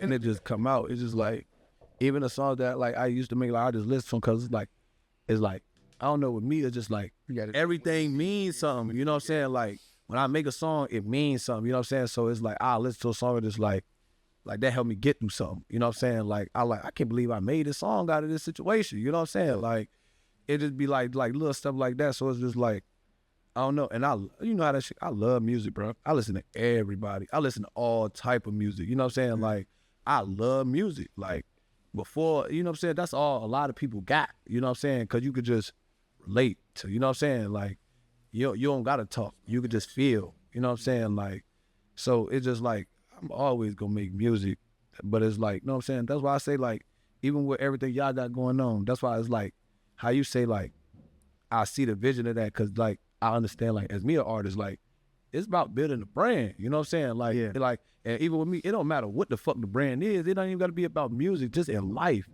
but it's about building a brand, bro. You gonna either be a person, or you gonna be a brand. Like, the brand is the only way you can be bigger than yourself, you know what I'm saying? Like, right. You just gonna be the fucking regular consumer, or you gonna be something that people can consume. That's just life, bro. You know what I'm saying? Like, and it's like, it's that simple. You gonna be a regular person, a consumer, or you gonna be something that somebody could consume. Yeah, right. There's no way you telling me you want to get to the top and you not creating a brand of some sort. You know what I'm saying? Like, how the fuck else? You go female, you go, you know what I'm saying? You gonna do something you ain't got no business doing to get there. You know what I'm saying? But outside of that, bro, you gotta be something that's like bigger than yourself. You know what I'm saying? You gotta make people like, yo, I can do that. And that's the thing though. You gotta be bigger than yourself, but always keep it humble, like, because people going, if you could do it, I could do it. And it's not like, hey, you damn right you can. That's how I feel. But I feel like, man, how the hell I'm the only one got a gold platinum? Like, man, everybody need platinum. Like, I ain't, you know what I'm saying? I'm not like, bro, the nigga with the gold. I'm like, bro, we need to get some more people some gold platinums, bro. Bro. We need to be, we all could die. And that'll do videos with our platinum. Bro, that'll help. Bro, that'll help. Saying, like, all this shit is doable, man. Like, a lot of this shit is mad doable. It's just like artists don't understand like how doable it actually is. Like, I'm taking it from like some of the people that I know, just like personally, like some of the people that I'm personally like actually cool with, like Coop and G White and people like that, and then looking at myself with the AEW placement, like it's doable. Like there's shit that is it doesn't matter where you live. Internet being a thing, everybody is like interactable now, so it's like anything is possible if you just know how to talk to the right people and just involve yourself with the right things. And like everything is like, they always say your network is your net worth. Like, and that's real. Like, that is real. Like, the people you know and the people you talk to, that's how I got the AEW shit. Because Ty Lee just happened to work for AEW. And that's just one of my closest friends. And, man, then we got that whole placement. Like, that's how that happened. It wasn't because I did anything else. It was because I knew somebody who did something, and so I got an opportunity. So, and that's how everything in business works. It's who you know can provide certain opportunities for you. And if you just sit in a bubble all the time, like, and I've learned that, again, if you sit in a bubble, I'm telling you from personal experience, and ain't shit gonna happen for you. But if you get out there and you talk, and you network and all this type of shit, bro, shit is different, bro. Like, shit is different. More opportunities come your way. More money can be made. Shit. You gotta realize, like I say, like, all right, you could do something, and you could have the drive behind it, but it's another thing if it's really actually good. Because a lot of people got the drive, but it's just, they got the right yeah, you know what I'm saying? Like, it's like, bro, you so and look, motivated, my advice you so to those dedicated. people is that if your product is not as good as you want it to be, then learn what other routes in the music bro, and that's what you filter gotta into. do. Like, there's like administrative shit you can do. There's motherfucking like management shit you can do. Shit, you could be a motherfucking intern and just goddamn learn other shit. And learn how to be an engineer. But I'm saying that to say, like, all right, because like you said, like, it's not only because your network, it's because like you knew somebody who was there, but it was actually good. You know what I'm saying? Like, because there's probably other people who knew other things. It's like, yo, you want to hear this? And it's just like, what the fuck? Like, and it's like, nah, bro, he just wasn't. You know what I'm saying? Like, because they don't want to, bro, it wasn't good. You know what I'm saying? Like, you got this network, and I got you there, but it's just you picked the wrong beat, the wrong song, whatever. You know what I'm saying? Pick that song. Yeah, you know what I'm saying? But it's like, even with the underground, it's like, bro, all right, it's not something that like. Cause like, bro, ain't nobody doing that. And it's like, people are kind of doing this, but it's just, you not doing it how I'm doing it. It's not like, it's just, you just doing it. You know what I'm saying? Like, you doing it at the most basic level that everybody else is trying to do it. You know what I'm saying? Like, it's like you make a beat and you just think because you know how to make a beat. You know how to make a beat. You don't understand fucking rhythm or nothing. You just think because you know how to, oh, that go with that and go with that. Nobody want to hear that. But so when you really know how to make a beat, And then that's what I'm saying. You got the people who they really know how to make a beat, so they don't want to do the connections because they just think, oh, once somebody here, it's gonna go. And no, you still need the connections because it's still too many people who don't know, but they got the connections. It's too many people ahead of you. You know what I'm saying? Like, so that's the main phrase people got to get out of right there. I have an idea and a question that I want to bring to you guys here. So I've been talking about for a while now. If I personally do events, I would like to shoo away from showcases and shoo more towards parties, incorporating artists. And so listening to what you guys are talking about and thinking about how that would incorporate into the parties, it would make sense because you guys are looking for artists who are serious about trying to get a plaque. And I'm looking for an artist or two or three who are serious about that exact same thing, but is also a great performer. So in my mind, an artist who's that serious about it, it would equal up, right? So in my mind, it would work as far as we all could vet and find an artist together to be that center person for these parties. So instead of creating showcases where it's 20 artists performing, we're creating a party where people are coming to party, and that we have an artist or two artists or three artists. I would say starting with one and then kind of going from there and seeing it, incorporating their performance into the show without stopping the show, as far as like the DJs doing their set and then the artists that we select, they do their performance straight throughout the party without stopping, without announcing, without nothing. They just, here's the mic, go on stage and start performing. The DJ's gonna put your shit in. They go on stage, they do their performance, they come off the stage, they go back up like 30 minutes later, they do another song or two. We see how the crowd reacts to them. The crowd's reacting, partying live into it. We keep them going. If they're not, then we get them off the stage, we keep the party going, and then we give them maybe one opportunity after that, and if they fuck up, then they're gone, and we find the next artist. But I'm like, it would make sense if we're finding the artists who are serious about getting a gold plaque. That means they're serious about trying to actually perform for a real audience instead of an audience full of artists and people who are just trying to perform. And then once they're done performing, their audience is gone.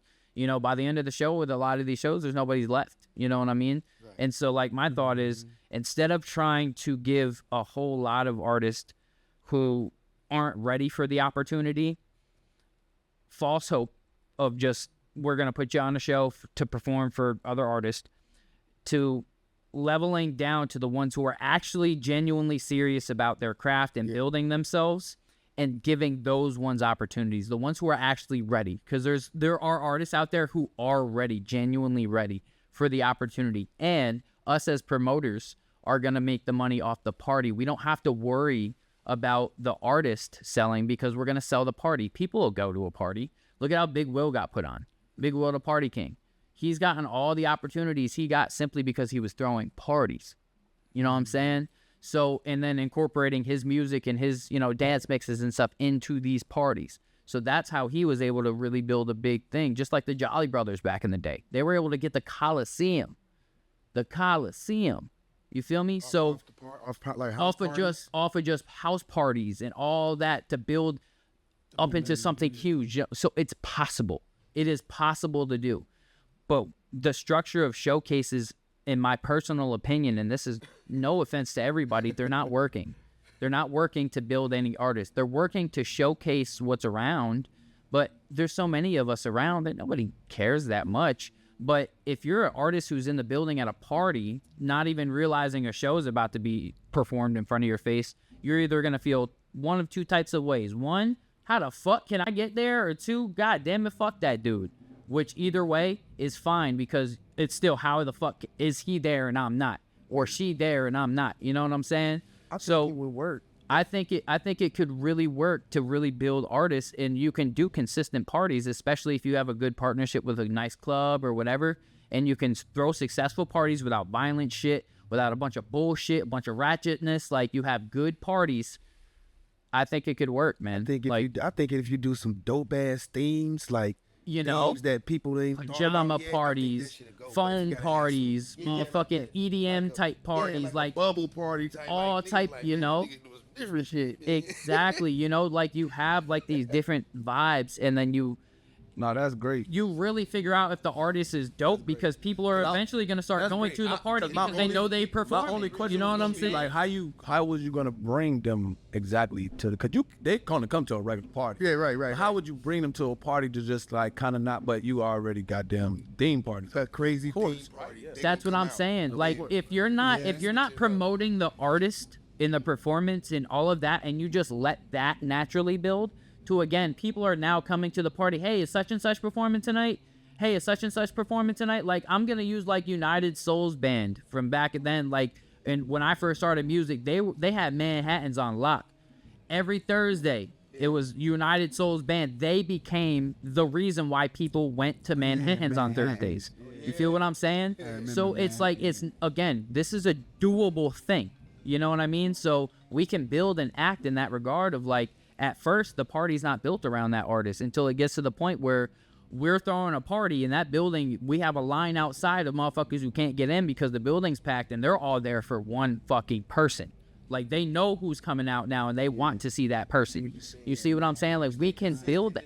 Exactly. And I'm telling you, it can work because when I was with a group called Crush Game back in the day, we were fucking doing teen parties with Big L on Buxton. And he had us, by the fourth party, the kids knew our music. They were singing and dancing and jumping with us. If those parties would have continued, we would have gotten way further, but they got cut because of the violence and the bullshit. But fucking, it started working. So I know this can work. It's like, if we can get enough people behind it, which, like I said, it seems like what I'm trying to build really coincides exactly what y'all are looking for, is serious artists who are trying to become, because again, you getting a platinum record or a gold record, whatever, damn, you're definitely already going to be the artist we're going to build around then, right? Because you're already, like, trying to invest in yourself. We know that. So, bam, we're going to invest in you too. Bam. So, you know, so I think all of that, if that's something that strikes y'all, I think that's something that could be built. Because once the artist becomes the gold plat artist, they should automatically be the person that's being built. Like, exactly. All right, now, you know what I'm saying? Exactly. Y'all supposed to be booking me. I did it. I got this under my resume type joint, you know what I mean? Even outside of that, bro, it's like that shit, like, we helping build the artist, bro. Like it's like, all right, like, me, I'm hungry to get that shit. So if I'm like, hey, you come in and you recording here and you working on my beats and we sitting in here, we working towards a gold record, I'm working then. Now, because now I have an incentive of something that I'm actually working towards. So let me ask you this. Even if I know, like, I'm about to be performing at these parties, like, I'm trying to goddamn go more harder so I can, like, you know what I'm saying? Like, all right, let's say if an artist comes and is like, nah, bro, like, you won't really rocking it, like, Right. you think a nigga go try to, like, just accept failure? Nah, like, oh, nah, you know what I'm saying? Like, I gotta accept hard. Right. So let me ask you this. Set standards. You willing to Yeah, bro, you gotta get shit together. you willing to be like the in-house engineer for the artists that we trying to work with and put them under that gold plat? Yeah. I mean, as Yeah. long as we're working out We with talking these about artists, we just and they understand that shit comes with a price. Absolutely, bro. Because everybody's got to get paid at the end of the day, right? And I got to pay rent here. Eric, you got to pay rent there. We all got to pay rent. Everybody understands that shit comes with a price, but I'm also working to negotiate well deals that works for everybody that's not killing pockets. You feel what I'm saying? For sure. It's simply because everything comes down to business and we all got to get paid, right? But at the end of the day, definitely. like I said, I'm working to build towards those type of things. I got my TV placement and I got it on All Elite Wrestling in a wrestling company. I'm a huge wrestling fan. So where my placement got placed is super important to me and my bucket list. Two things got chopped off at one time. Creating an entrance music for wrestlers and getting placed on national television. Two things got chopped off at one time. Now I need a gold. Now I need a platinum. All right. You know what I'm saying? So, yes, I'm always willing to work with artists. So you interested as well as an artist? I mean, I can show you off some of my music too, but like, No, I'm talking about as an artist, you interested in getting the gold plaque as well. I'm more interested in getting diamond, platinum, quadruple platinum records because my ultimate goal is I don't care to be definitely do that too, I don't man. care to be a superstar. What I don't want to be is in the limelight. What I want to be is somebody who creates a platform that helps now build everybody else. Yeah. I want to be like the person that's like, we're here, we're all up here while we're building everybody else up to be where we're at. Yeah. Like, that's what I'm trying to be. So and I know that I make good music personally. And I know that some people around me can make some good music too. So we all can get our shit to get ourselves to a certain position. We can now position a whole hell of a lot of other people to succeed. You know what I mean? Exactly. We all can, but the biggest thing for us to be able to succeed is if we have proof of concept. If we have to succeed first in order for everybody else to believe in what we're doing. That's really the sad reality of what it is. If we didn't succeed yet, nobody else is going to believe in it. That's just what it is. One artist and then run that one artist through the Gold Plaque program, and then from there work with getting the portal, and then you can really do some things. Yeah. And be in control of everything at the same time. Yeah. Up here in the Yeah. And not even that, but then if them artists are doing their thing, then you can get them to get to their own portals. You know what I'm saying? So you can operate just as what. Yeah. Actually sounds doable. Trying to tell you. That's what I'm like. I think because Start from somewhere, like, I'm sorry, but everybody's saying the same thing, like, we can do this, but it needs some kind of belief, you know what I'm saying? yeah, And I understand that. that's what I've learned that it boils down to for a lot of people is that if proof of concept isn't there, they're not going to believe it, and it's going to be way tougher to get people to, it's like we can have certain individuals like ourselves who have already built and established a foundation for ourselves to understand, who can now come together and start to build something even further. But for the people who are still without a foundation or without knowledge or without all of that, to get them to understand and comprehend the level of business that we already have in our minds, it's hard. And it's not as many of us as there is them, So, but one thing that I've also learned is that as grown-ass motherfucking men, we all can be very hard-headed, me being included. And we all can be very secluded to, we just had this conversation earlier, to shit, we want to do shit a certain way. So sometimes it's hard to venture out to other avenues where it's like, hey, they do things a certain way, and we may not agree with how they do certain things, and they may not agree with how we do certain things.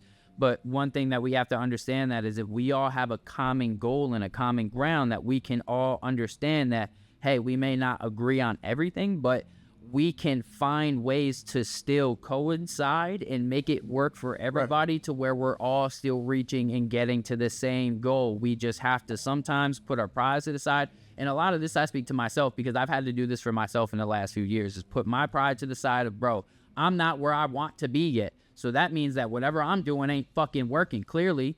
But I guarantee you, if I were to work with other people and start connecting with other people, we start to do shit together, and I put a little bit of my little ego to the side and all that, then maybe actual progression can happen, right? And I feel like a lot of us are starting to feel that way, because I know there's so many other people around here like me, very, very much like I'm me. feeling the same way. Yeah, I feel you. I'm so used to doing what I've been doing by myself. Me too, exactly. I know what I want to do, so I'm learning to be humble and have patience, and hear out other people's ideas in some way, try to bring that to light, and like you said, to try to compromise. That's the only way it's gonna work. Somewhere down the line, you gotta say, okay, let's see if this gonna work, and let's compromise and put it together. So we we willing to do that and compromise and make something work, man. Because I think for me, it's like I just don't want to see myself in the next 20 years sitting right here. Like, I don't want to see myself in the next 20 years still fucking going through the same hardships and all the same shit. The struggles that I want to face are like struggles on other levels, as far as like they financial struggles, but like it's not the financial struggles you think I'm talking about. They like on some other level, like we talking millions of dollars. You feel me? Like we talking about we trying to make $1 million deals. Are we trying to talk about 6 million or 12 million? But that 12 million comes with a whole lot of other shit, and that 6 million is just we have to sit in front of the camera and go hi, and that's it. Like we talking about different level type of struggles. Like that's where I'm trying to get to, not the type of, man, I'm struggling to pay my shit.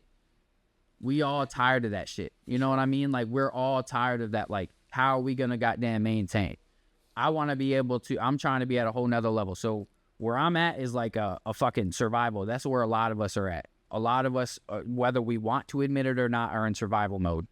But like, we have to understand that you're way more susceptible to survive in a community than by yourself. And if you understand that, then everybody can survive together very, very well.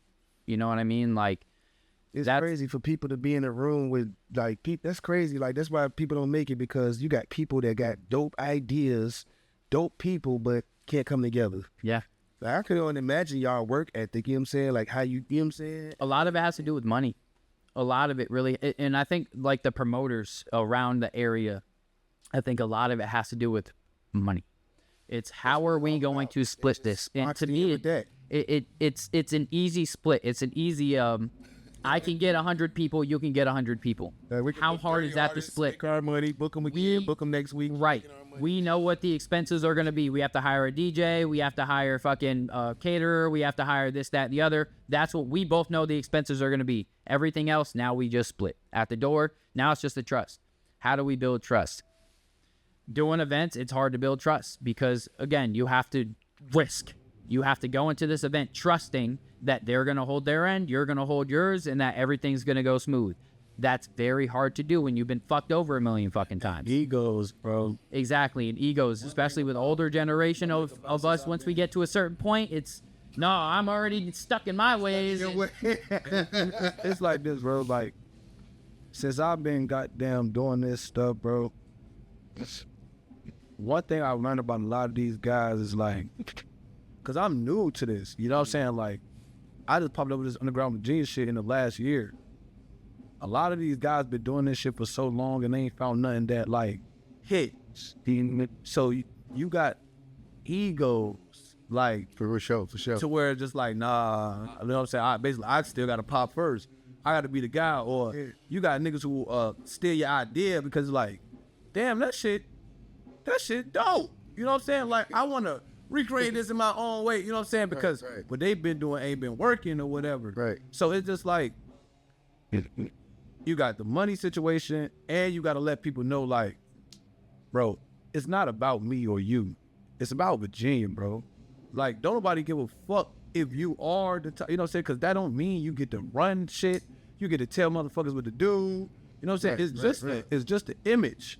Yeah. That's all. You feel me? Like, so it's like, if that's what you went for, okay, but you still need help.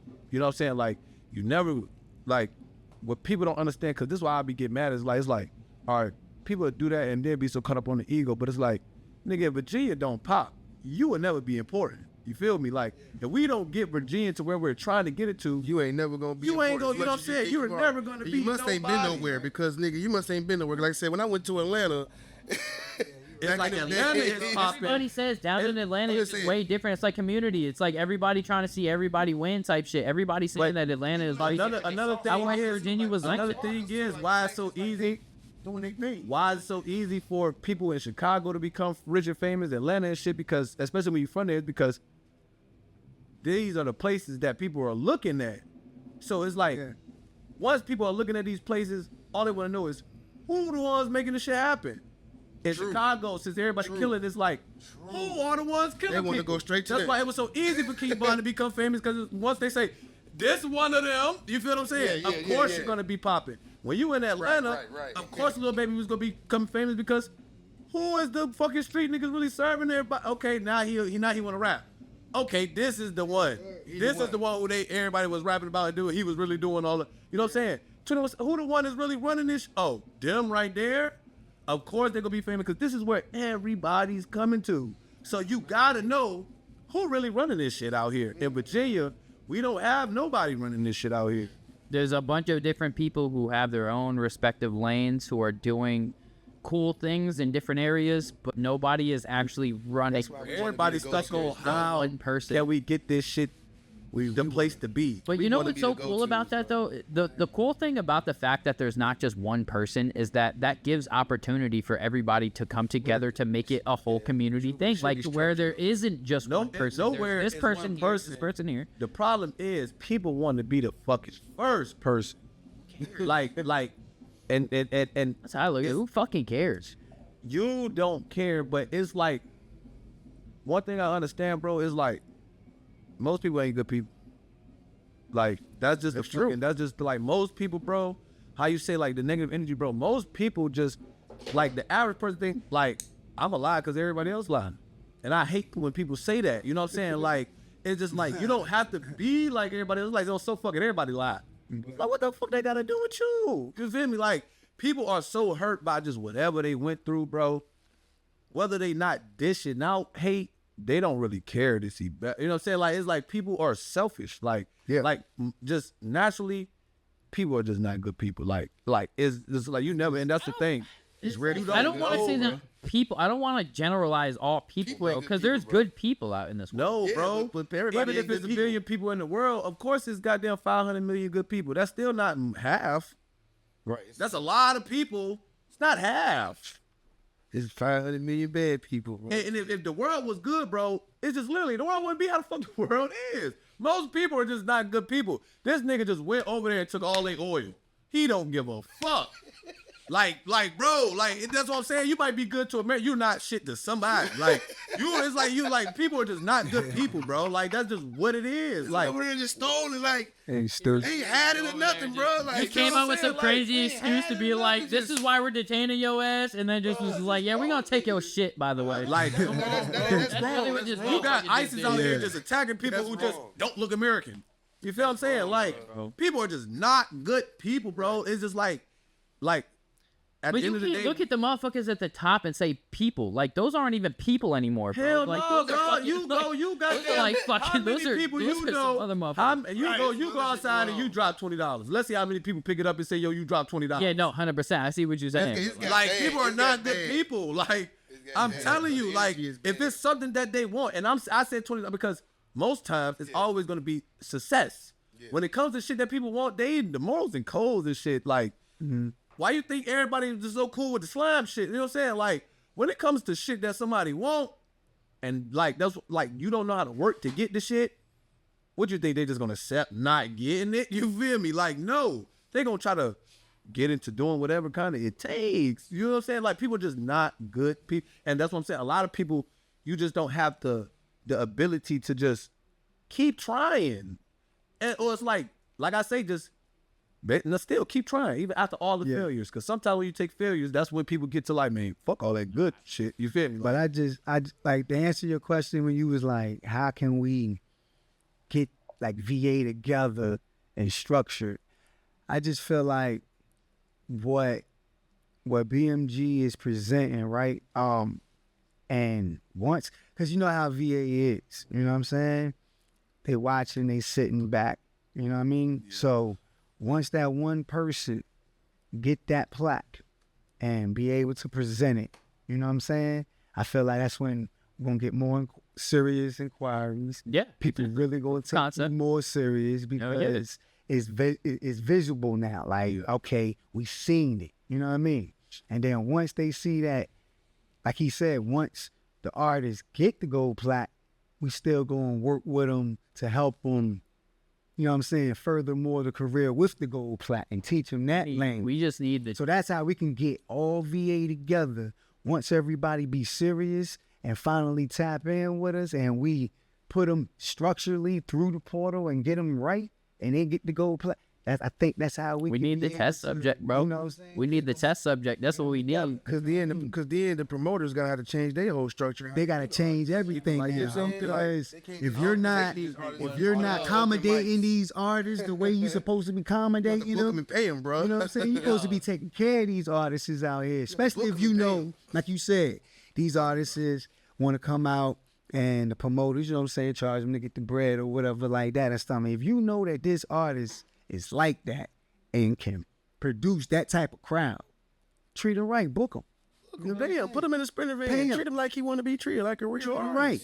You know what I'm saying? Put him on an open mic. Once the structure start getting Special get. on that, and artists is getting treated more like that, they're gonna be like, I'm rocking with, you know what I'm saying? Because they treat a nigga right. I'm gonna say I've only ever seen... Definitely want to be known for that. Like, we want to be the go-to for that, where they like, yo, go over there. They pay artists. They're doing this.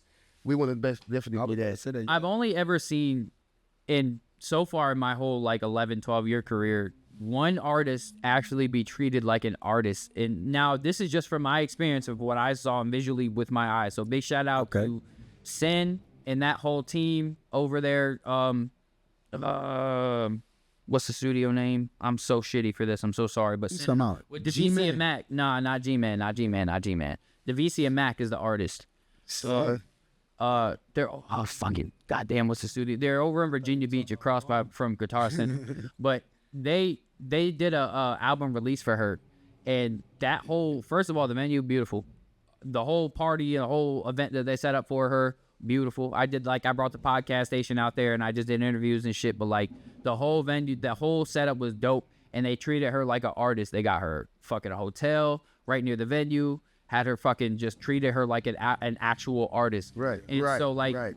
so people who are going above and beyond to treat the artist like an actual artist, big kudos. So that's why I'm saying big kudos to them. And Flagship Studios. Okay, that's what's up. Studios over there in Virginia Beach. Shout out to them. Shout out to them. I ain't even gonna lie. When the first time I got paid as an artist, a festival paid me. And they paid me a month before. I spent that money way before I did at that. But they paid me, and when I got on the stage, I had the thing in the back of my thing. I ain't want to do clubs no more after that, man. I was like, man, I'm not doing that. I wouldn't do it to you. Yeah, it's more, you know what I'm Also, saying? shout out to Antidote. So look me for the festivals. I bring out the dances. I'm not. I was like, man, I wouldn't want to do no clubs after that shit either. But also shout out to Antidote Agency. They're an agency. They do a lot of shows in Virginia Beach, right on the Strip. They book artists and all that type of shit. They're big advocates on getting their artists paid to do shows. Antidote, for sure. Yeah, so they're definitely another That's what we gonna check a out. big Okay. like something that artists want to do around here is Antidote Agency. There are some like really dope people around here who are doing things that are trying to get like artists paid. So I want artists to understand that part. Right. Y'all are also doing something that's trying to be productive for artists, and we need artists to see this shit. These are big reasons why I wanted to start documenting our conversations and these types of things, because I need artists to start seeing this shit. Motherfuckers don't understand the opportunities that are out in Virginia. Like, Yeah, man, we just want but they don't see them. That's why, like, they just don't see them. Yeah. All it takes is for us to come together, to start putting our networks together so that artists can see what's out here. Like, and me personally, I'm not super selfish. Like, I want everybody to see all the shit that's going on. Like, I want everybody all of us to win. grow. I want all of us to grow. I don't want to be sitting at the goddamn hotel with a cigar and a bad bitch by myself. I want all my motherfuckers around me who are all successful as well. Because if I have to pay for all everybody y'all to to win. come, then all my pockets gonna be drained. But if you got money, you got money, you got money, I got money. Now we all just put in for this shit and we all can enjoy it together. You know what I'm saying? Yeah. Still, That's what's more important to me, bro. I'm built off of a family structure. I'm from, like, I have both of my parents growing up. We grew up in a house I'm the youngest of 4 brothers. We always had family living with us, and it was always family structure. So I'm a family structure type of person. For sure. And that's not just going in my personal life, that's going in my business life as well. I need a family structure. I need my family to eat together. I don't want to eat by myself, and I don't want to have to provide for everybody anything besides opportunity to make their own. Like, yeah, we all definitely can put eat you in together, position. You know, like, that's what we all have to come together to do, is build opportunity together for everybody else to eat with us. To grow together. Exactly. So we Definitely all can grow put you in together. position. You know what I mean? Who was the guy you was talking about earlier? The rich guy. Definitely. Buffett. The guy. Warren Buffett. Warren Buffett. You ever think about his lifestyle? Cause me and him, we talking about people that the lifestyles. Why some people sometimes, you know, how the economy changes, and you know, you got these people that's running the economy or whatever, but you never think about their lifestyles. Like I'm saying, the shit they be doing, what they be trying to cover. Like now type, Elon Musk was living on motherfucking his friends' couches and like living with people for years, building Tesla and shit like that. Like, some of the richest people in the world. Look at Adam Sandler, one of the richest motherfuckers out here, and he dresses like a bum. Everywhere he goes, dresses like a straight bum. You know why? Because who the fuck cares when you that rich? My thing is, it's like, motherfuckers are so worried about the facade of looking like money, so because you think that's what's gonna attract, which it does. It attracts a certain crowd of motherfuckers who don't want to actually spend money. Like, The motherfuckers, reality though, not the image though, the lifestyle, like what you're really doing with it. That's the. they're attracting motherfuckers who really ain't trying to spend money. These motherfuckers who are really like getting big deals, or motherfuckers who they're attracting the motherfuckers who want to spend money because their proof of concept works. Not because of what they look like, because of their proof of concept. Because they know that if I invest into this person, I'm gonna make my money back. My ROI is coming. That's true. That's what it's all You about. feel me? And just like I'm saying for the local scene, motherfuckers are so worried about Timberland and Missy Elliott and Pharrell coming back and shit like that. If motherfuckers was more focused on building a proof of concept for them to come to, they will come. I guarantee you, if we had motherfuckers out here who was buzzing all over the city and we had money coming in, motherfuckers was spending coming to Virginia just to see motherfucking Virginia artists, I guarantee you we'll have a Pharrell come and say, hey, I want to be involved in this. You know what I'm saying? We'll have the big rigs come back because now they have something that they know that if I invest my time, effort, and money into, I'm going to get an ROI. My money's coming back to me. They're not coming to something where there's nothing buzzing. So we have to stop focusing on them. We have to focus on us. Let's focus on the inner Virginia community and build that so that way these motherfuckers want to come back. You know what I'm saying? And that goes for even more bigger investors than them. Yeah. The bigger names, the people who want to come to Virginia and spend money and goddamn do shit. If they see Virginia's buzzing, they gonna come.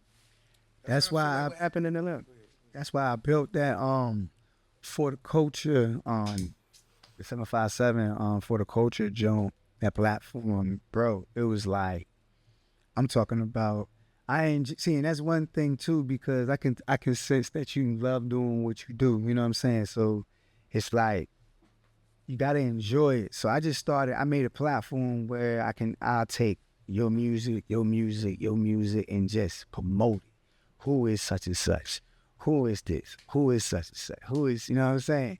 And the whole time it was getting traction where I had to start making a podcast and all of that type junk, you know what I mean? So, but it was all for promoting and marketing, helping the artists get more exposure, just helping them get even more followers, fans, whatever it was.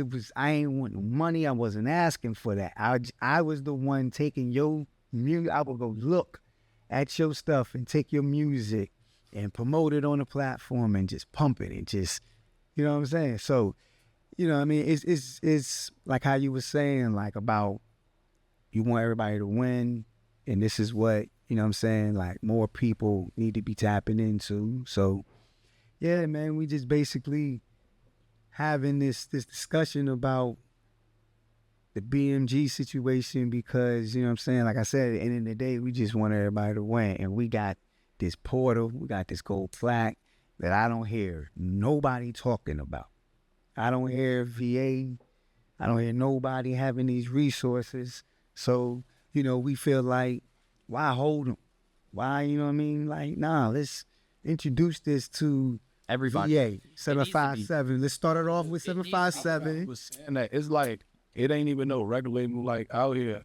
Nah, it's not. Like me and my boy Ty Lee that I did all the AEW stuff with, we talk about it all the time because he's around a lot of the wrestlers and a lot of people who are making millions of dollars every year and shit like that. And like he talks to them all the time and they're like, you got to understand that when you accomplish something that a lot of other people haven't, you need to talk about it. You don't have to brag and boast, but you need to talk about the fact that you accomplished something that deep. Like it's not every day that somebody gets to get a gold record. It's not every day that somebody gets to make an entrance theme for a wrestler. You know, it's not every single day that people get to do certain things. So when you do them, we have to talk about them. They need to be known. We do need to brag a little bit. We don't have to be dicks about it, but shit, we need to say, hey, you know what? I did this. Like, yeah, this is possible. Sometimes you do gotta. You know what I'm saying? Sometimes you do. Sometimes you really do. Toot your horn. Because motherfuckers gotta understand that again, it's possible. Like it's not that I'm bragging and I'm boasting to try to belittle. I'm bragging a little bit to say that hey, if I did it, and I'm talking up, I was a C+ student in school. I barely made it by. My senior year was rough. I was not the best student. But if I was able to turn my life into something to where I'm now working for myself, and I was able to get this, that, and the other done. And I was this type of person, anybody could goddamn Yeah, facts. I'm working on my next. I'm working on my next plaque for iTunes charting on this one with that song that you hear, but only because, like you said, like I understand the process and how this stuff go. You know what I'm saying? I understand it. Yeah, bro. And it's sometimes it's not always about the immediate result. Sometimes it's about look at the goal, look at what can be created from it, look at what can be done, and then just let the process be what the process is. Sometimes it's a slow roll. Sometimes the shit just don't go out the way you want it to go. Trust me, I've been there. I've done that, and the shit just don't go how you want it to go, and the shit sucks. You feel like you wasted your time. You feel like you was, oh, what the fuck did I do this for? You did it for the experience. Now you felt like you had an opportunity, and you worked your ass off because you know that you didn't just fucking do that shit to do it. No, you worked your ass off for that. That's what happened with my first opportunity with the AEW shit. The first one, they didn't even actually fully televise. That shit was, I got the footage, but it wasn't on television, and that shit hurt, and then they didn't use the shit. Yeah. But then we kept going, then we got another one. Yeah. And then that one, after 20 different revisions and 2 weeks of working on that motherfucker, we were on television 6 months later, right? So that is like, sometimes you have to just do the work. And I got paid $250 for that shit. Did not give a fuck about that. It was all I cared about was the fact that we fucking... The exposure. We finally got it. Yeah. Yeah, that's what I was about to ask you. How did you feel about that situation? That's what I wanted to, how you feel about that when that happened? I wanted to salute you too as well because at first... you alright, bro? You alright, bro? You alright? You alright? Oh, sorry. Yeah, man, I'm sorry. Welcome, trio. Hey, it was good to be. That's all I gotta take this. Hey, it was a fuck up. It was a fuck up. That's all I can say. You're alright, but nah, what I was saying was, when you came to the event, John, you know what I mean, and I was doing my homework, you know what I mean, like when we was changing the information and stuff like that, and he was telling me like, yeah, that's bro with the, he already knew who he was, you know what I mean? He was like, yeah, that's bro with the underground V8 joint, you don't know? And I'm like, social media. Nah, you know what I'm saying? And I tapped in with you, you know what I'm saying? Because he was basically letting me know. And I just wanted to salute you and let you know that, you know what I mean? I was tapped in with y'all, fat, you know what I'm saying? Damn sure, I damn sure appreciate that. Goddamn. Fat. Like I said, bro, goddamn, like I said there, like, bro, it was just understanding, bro. Well, like I said here, when we talking, that rap, because I was rapping before, but it was like, I don't like to do the antics of being a rapper. I don't like to be cool with niggas to make sure you in my video. I do everything myself. It's like, man, fuck you. Fuck, you know what I'm saying? Nah, it's like I got to do every video by myself. I'm in the video rapping about me and Gang finna slide, but I'm beefing with the whole gang now. So it's like, goddamn video. It's like, this shit was just like, man, nah, fuck that. Then I always thought like, bro, I had to go to Famous Animal. I had to goddamn get Fuchsias. And it was just like, bro, I wish like in Atlanta, you could just go off the porch. That shit probably right down the street from your crib. You know what I'm saying? Like, if you in Texas, your mama could probably call Sharon Kaya. You know what I'm saying? Like, it's just, you know what I'm saying? That's just what it is. If you in Chicago, you just going down the street and sitting on the goddamn couch and DJU. You feel what I'm saying? Like, and this shit is going to take you outside of there. You feel what I'm saying? Like, so it's just like, it's different. Bro, like, I always just thought like, bro, it's so much shit about Virginia, bro. Like, people love Chris Brown. People keep talking about, and not even just talking about like Pusha T and them. They still doing shit. You feel what I'm saying? Like this nigga still getting talked about for beefing with the best artists of our generation. You feel what I'm saying? Like it's just shit like that. Like, bruh, Allen Iverson is still one of the greatest of all goddamn time. That shit is not gonna change. One of the only motherfuckers who crossed up Michael Jordan. You got Michael Vick. You feel what I'm saying? Then he done came back. It's just like, bro, it's so much shit about Virginia. You're the NSU coach now, right? Yeah. There's so much shit about Virginia that is just like, bro, people love Virginia people. Yeah. Motherfuckers don't love Virginia. And it's just the simple fact of, one, they don't, like, you don't really understand. They love Virginia people who prove that they can make it. That's what they have. They literally will follow you if you can prove that you can make it outside of Virginia. That's who the people in Virginia idolize, or the motherfuckers who got out of here. That's what I've come to realize. Not even looking at it like this, bro. Chris Brown is one of the best fucking artists, R&B artists ever. You know what's crazy is Allen Iverson is one of the best. He said that they don't want people that they don't want Virginia to come together. That's a fact. Think about how the music was New York first, and then it went to Atlanta, right? Yeah. And for they go to Atlanta, they had to create that wave for them major companies to come in and start, giving record deals and stuff like that. They don't want to start giving us all this money, bro. They don't want us to come together. I promise you, for us to figure the sauce out. That's why I grab Virginia shit, right? Because In both of those eras, bro, Virginia was a part of this shit. Back when New York was coming, Teddy Riley and them was in Virginia Beach. You know, they used to come down here to the Strip and all of that. Yeah, like, word, you know what I'm saying? So then, even when you get into goddamn Atlanta, Lex Luger created the fucking sound of Waka Flocka and all of this shit. He is from Suffolk. Yeah, word. It's just the simple fact you go past Virginia because, bro, where else is the fucking shit that they don't want to created? Exactly. And that's where it comes down Else to. is the government.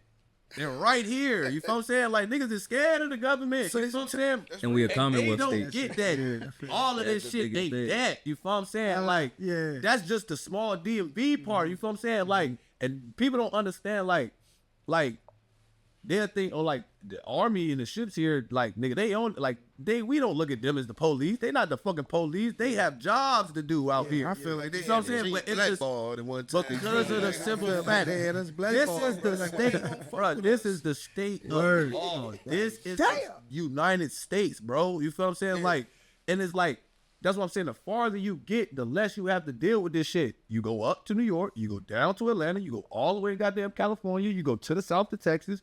It's just you got to get as far from the government as possible. You feel what I'm saying? Like, that's how people don't like coming here. You know, you come to Virginia, you ain't never leaving. Your ass get in trouble. Yeah, you're on probation. You know what I'm saying? Like, people, there's the narrative and shit. You know what I'm saying? Like, it's never was the fact of, like, and that's what I'm saying. Like, people can't really see. You don't see this shit. Like I said, you could see how turned up Atlanta is. You ain't never got to go to Atlanta. You can see how crazy Chicago is. You ain't never got to touch Chicago. Yeah, right. You can see how lit and ganged out California is, and it's acceptable. You never been to California, though. Right. You don't see what the fuck Virginia is about. You know what I'm saying? All you see is government shit. Every time you hear somebody government like, yeah, Washington, D.C., up in Springfield, Virginia, yeah, got that. You're just like, who the fuck wants to go there? Every time they hear VA, they might think in West Virginia or you know what I'm saying? Like, It's never like the 7 cities. Never. Nobody ever really cares about it. Here, Virginia. And it's crazy because it seems like this area is like the most busy. Like, the 7 cities is like the most busy. So what that means, we just don't have a good marketing. You know what? I just kind of, I guess, we got a bad marketing for the culture. We got great marketing when it comes to law and government. Yeah, well, that's a fact. And history of Virginia, we got great marketing when it comes to that because that's all we know. They came here, the colonists came here. They, you know what I'm saying, the slavery, That's, you know, it started here. Yeah, I think Virginia is really known for like colleges. Anything that somebody create from Virginia, They take it. They take it. if it's culture, you know, culture form, they gonna take it, bro. They always put a cover over Virginia, probably because of that, what you said, but because I always try to wonder why. Because there was times when I was working with them, to where when I put Virginia up there, bro, they didn't want to work with us. I started putting my original town where I was from. I had to put Ohio on my stuff, you know what I'm saying, to really further. That's why I kept Ohio saying is boxing. I kept saying it's Virginia. Ohio is boxing. That shit is known for boxing type shit. I put Ohio on my joint. New York is known for music. it. You feel what I'm saying? Like Atlanta, that shit is like music, swag. New York is like swag. California, like I'm saying, this shit is gang banging. But they created your vibes. It's the government. It's history. Nothing creating no vibes. You know what I'm saying? Like, You know what I mean? you know what I'm saying? Like, all the shit, like I'm saying. Well, like, you might be right because it's easier to get into the army all and of them, stuff. like they be here. Yeah, But VA than like We're definitely a military. Bro, we remember when Atlanta created, like when you remember back in the days when like Yin Yang to all that, whatever they was coming out with, even when they came out with the dances, and shit, all of them was doing it. Like one person saying like it ain't like that. We're like, we ain't together, but they try to keep us separated. Like if one person come up with a dance, he gonna try to come up with a dance. He ain't gonna say, bro, let's take this dance and let's do this one dance, so we can create something to where them higher corporations got to come in and fuck with us. They gonna try to, and they gonna try to keep us separated. Like, no, let 5 more dances, you know, to where it's just messed up. It just look, hey, they got it from over there, they got it from over there. But when you see Atlanta, even Chicago, with the thing, you know, that's what it is. Yeah. We ain't got nothing on what it is, bro. We need some this one. I'm telling you, because you gotta. I can see that. It's like I can definitely. We gotta like, all these niggas rapping it up, bro. That's what I'm saying, bro. The streets is not like cool in Virginia. You feel what I'm saying? Like, the streets is cool in Chicago. Everybody is almost a gangbanger. Everybody understand what the fuck going on. The streets is cool in California. Everybody is a Blood, a Crip, Hoover, goddamn North Expansion. Like, nigga, your peoples is from a gang. Yeah. It's cool. You feel what I'm saying? Like, even when you get into, like, let me think, like, you got, like, Texas and shit. Like, you got gangs out there, but it's more of a Texas shit. You know what I'm saying? Like, they got gangs, but, nigga, we on this, like, pimping. You feel what I'm saying? Like, we on this goddamn cool shit. Yeah. In Detroit, they on some, like, money getting shit. You know what I'm saying? Like, for sure. Again, it's like, none of that shit gonna be cool in Virginia because, nigga, all of these we people, thrive most off of of these uniqueness. people are military and fucking civilians. Yeah, You know what I'm saying? Like, that's fact. But look, we thrive off uniqueness. We thrive off of different. Like if you look at the people who have made the music, Missy, Pharrell, Timbo, they didn't come in the game with the same shit. They came with something different. I think that's also with Virginia culture what we haven't decided yet. What are we gonna be? We have picked up from Chicago. We have picked up from Atlanta. We have picked up from it's here, the same shit. and we are a melting pot because of the military. You know what I'm saying? We're a melting pot. So it's the same shit Monty went through. The same shit I told you I had to go through.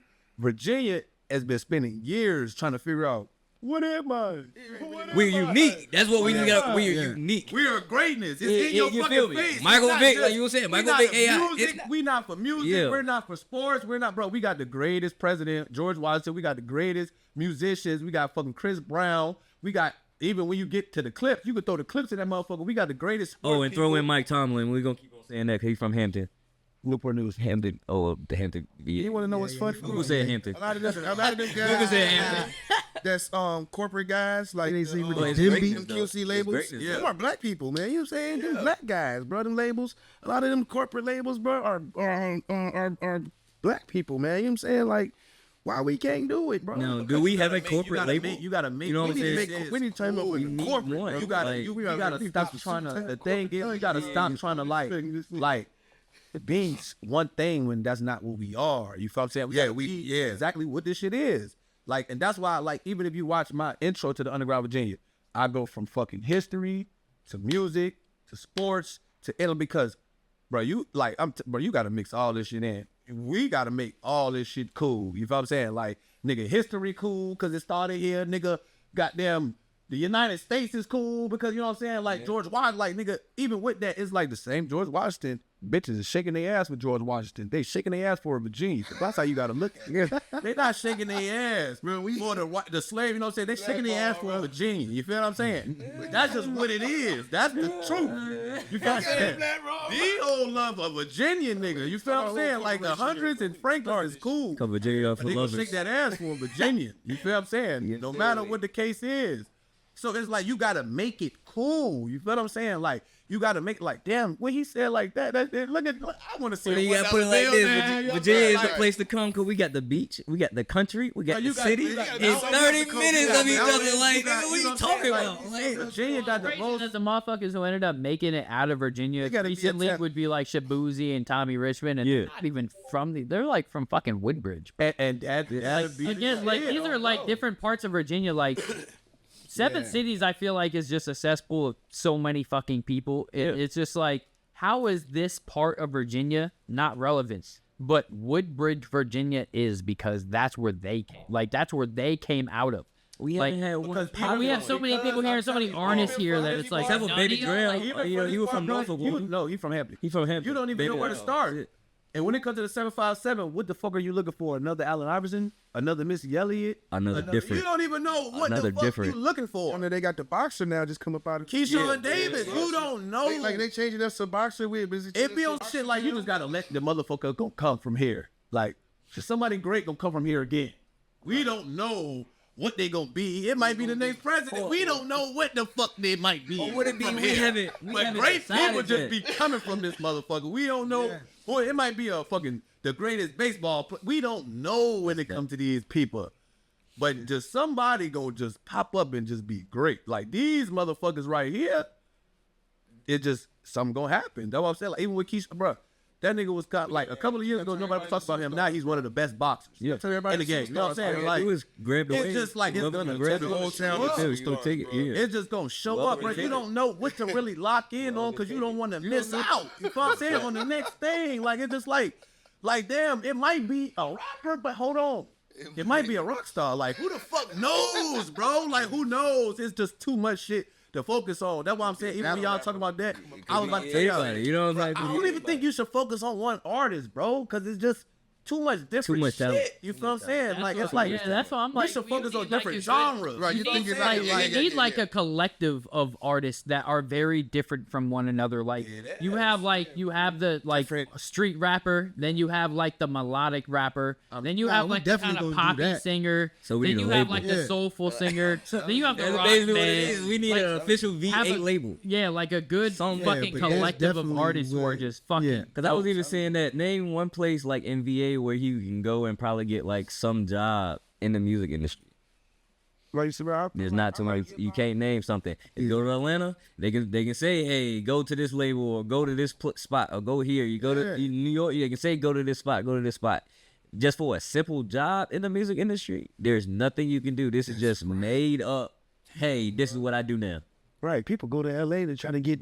In a gig, not just a, you know what I'm saying? I'm not just an artist. I'm actually going to do some, you know what I'm saying, shit in the music industry. There's ARs. I can go get an AR gig. You can't get an AR gig in VA. I don't know. You know what I'm saying? I don't. Somebody say You're gonna be like a legit. Legit, you feel me? Like, that's what I'm saying, bro. but we gotta make it legit. Also, real shit. We I gotta don't put know. the idea and grow it. I don't know if it's the fucking forces to be, bro. Like when you do it, it's just gonna be like the government around this bitch gonna stop you. I'm trying to tell Yo, you, bro, right? for real. Well, no, what I'm telling you, like I'm telling you, bro, it's because of all the military and government. It's like people want to get from this.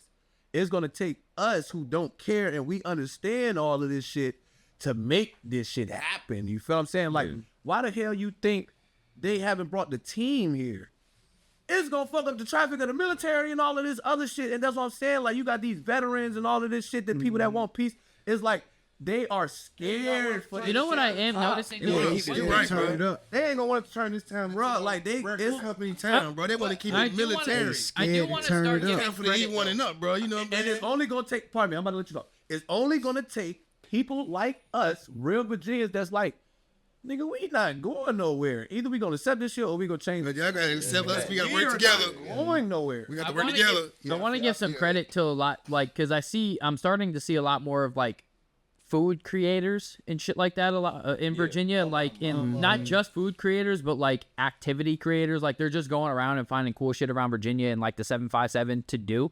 And they're starting to gain bigger followers. I want to start giving a lot of credit to them because they are starting to give Virginia just like the crazy state food in the spots. area. Yeah, They're yeah. starting to give it a Shout better out to the girl reputation. Elaine. Yeah, more Shout out to Elaine, I'm starting 'cause to see I there's a always- few that's dope, like man. Yeah, they are. That shit, I watched her. I think she went to the Aki way. I reposted the clip. bro, there's a few of them out there now that I really want to say like shout out to them because they're starting to put a better spotlight on Virginia of like, hey, there's a lot of shit out here to do. Like the one shorty, she was like, oh, if you don't think there's shit out in Virginia to do, then that means you just ain't doing shit. ain't Like doing shit. I don't Yeah, there's some like stuff. but her content is like there's a lot of shit out here to do, and she's just promoting all these little local events that are going on that I ain't never heard shit about that's going down. And it's like Virginia's got a lot of shit going on, you know what I'm saying? But they're starting to give a bigger spotlight. So I do want to shout out those creators. Like they're doing a good job at starting to put a light on Virginia. Now we need a creator who's out there doing the same thing they're doing, but for the music scene. Like, hey, this is what's going on this week in Virginia in the music scene. You got a spotlight showcase over here. You got T-Rific doing his shit here. You got G-Man doing their shit here. You got you know what I'm saying? Like, somebody who's starting to do that type of shit would be... I think we need just one good show, one good platform where we know we put you up here, we gonna put you in front of millions of people. Everybody got it. If you go to Atlanta, there's a certain DJ spot that you go to where they're like, if you can make it there, then you will start to really get that buzz. There's always like one good spot where we can carve out a lane.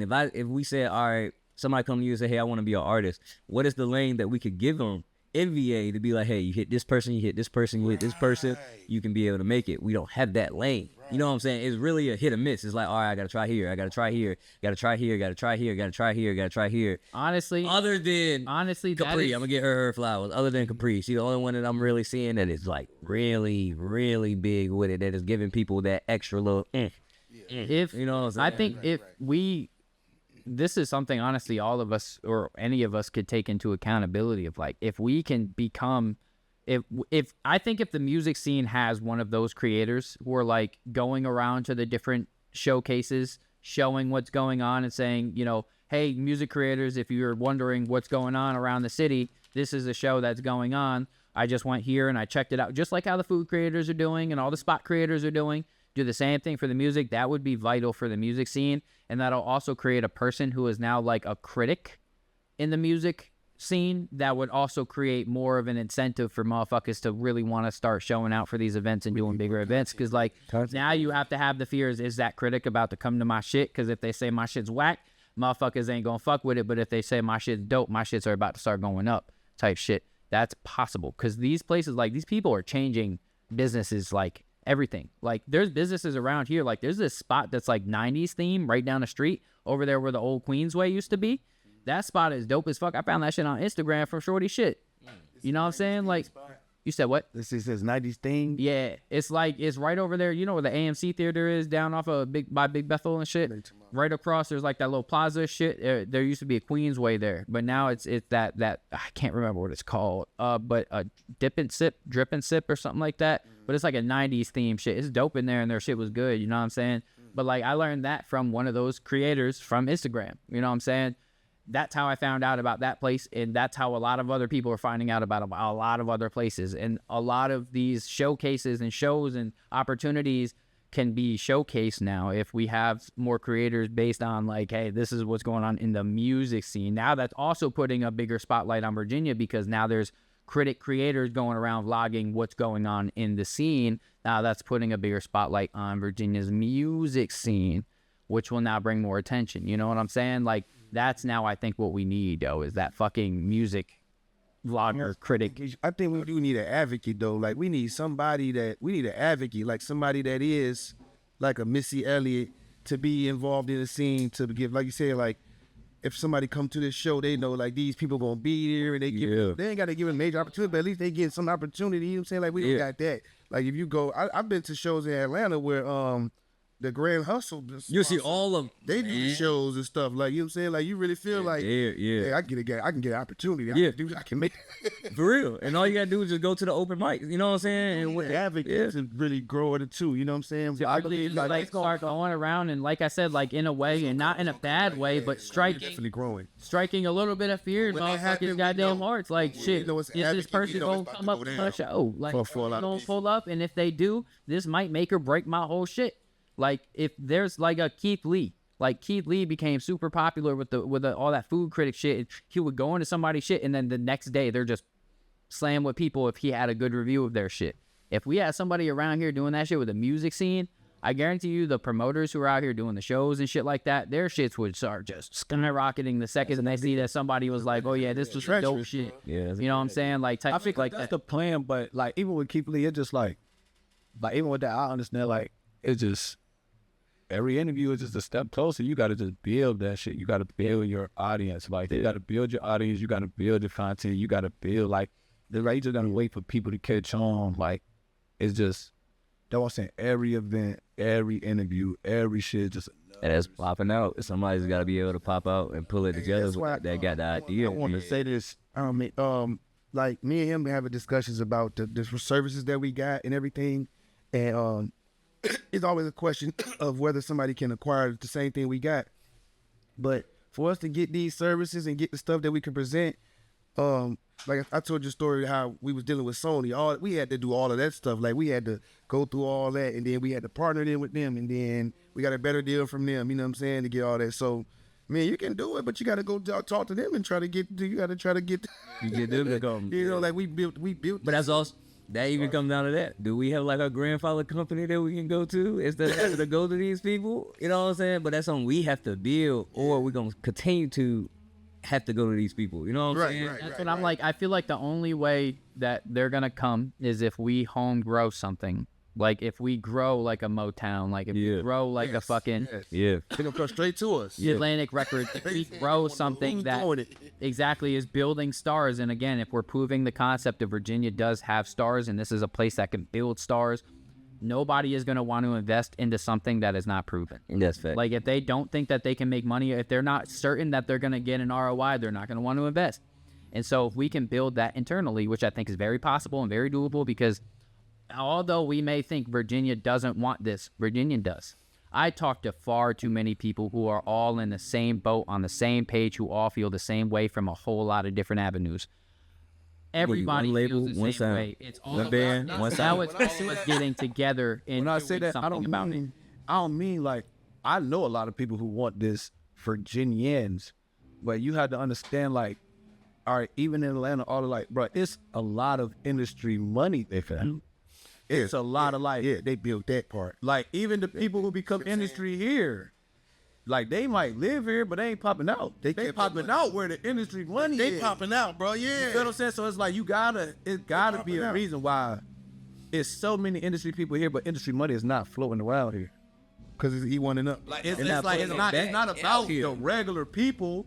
That's what I'm saying. We have to come together and build lot the of these niggas was infrastructure dope to boys, make man. They our own still got the industry dope money boy with connection. the understanding that we're not leaving. You feel what I'm saying? Right. I've also you gotta put something right. I've also come to learn that some of the people that I've interacted with in the last 5 to 10 years have had big money opportunities and blew that money. Instead of investing into something bigger, they took their checks and they bought On this up. whatever the fuck with it. And I dealt with an artist personally who done got, in my experience with him, 50 grand from his label, showed me cash. I got nothing from and did nothing but blew his money. That's expected. It is now working at a fucking Kroger. We had a record. So point being is that a lot of the artists, this stuff, bro. Like they respect you, say, bro. When they had it, they be talking. They be like laughing because they know some of these artists ain't gonna make it. And Like, no, that's what I said. That's still- expected. Most of these people, like, bro, when you are just an artist, I don't think an artist could ever just sit in any business circle with me. It's like a part of being an artist is like you. It's not like what the fuck, like. Nigga, you ain't Kendrick Lamar. You don't care about everybody else. Like, nigga, like you have to. We care about Virginia. That's why it's like, as I say, step back as an artist. It's more important shit. Step back as an artist. You see, it's more important shit than just focusing on yourself. You could do way more helping other people than just focus on you. But as an artist, it's like, nigga, I'm gonna spend this 50. I don't give a so fuck. like a lot of things people don't really take into account You is feel me? like, it's if, like you look have at, to get with people who like see the bigger picture, like basically people who got their own. You got the blend. Yeah, you know what I'm saying? This Build Virginia, not People- try to build yourself up type shit. people aren't really taking into account, like, look at like a Young Thug situation where like you build up the one artist, right? The one artist is now popping, getting money, and now you're able to build up with that artist. So say you're a part of that artist team and you're a songwriter for that artist, right?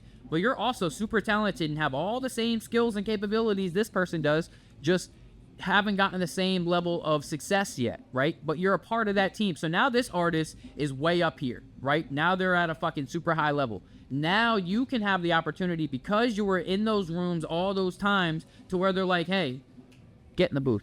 It's your turn. That's how it goes, bro. That's exactly how it goes, and That's how I motherfuckers do don't songs. understand that this is how motherfuckers are built, because you got to understand at a label level, if they see money, they're going to want to grab that money. So if they see that you are a valuable asset, shit, you've been in the room for fucking 2 years and you've been helping writing all these hits, shit, but you mad talented, you can sing, you look good, you got the look, like you could perform, like, yeah, it's time to give you the opportunity. Now you have the opportunity to try to build something. And even if you don't ever get that star opportunity, you still are always in the room with a motherfucking making hits where you are getting songwriter credits, where you're getting royalties from for the rest of your life. So either way, you're getting paid.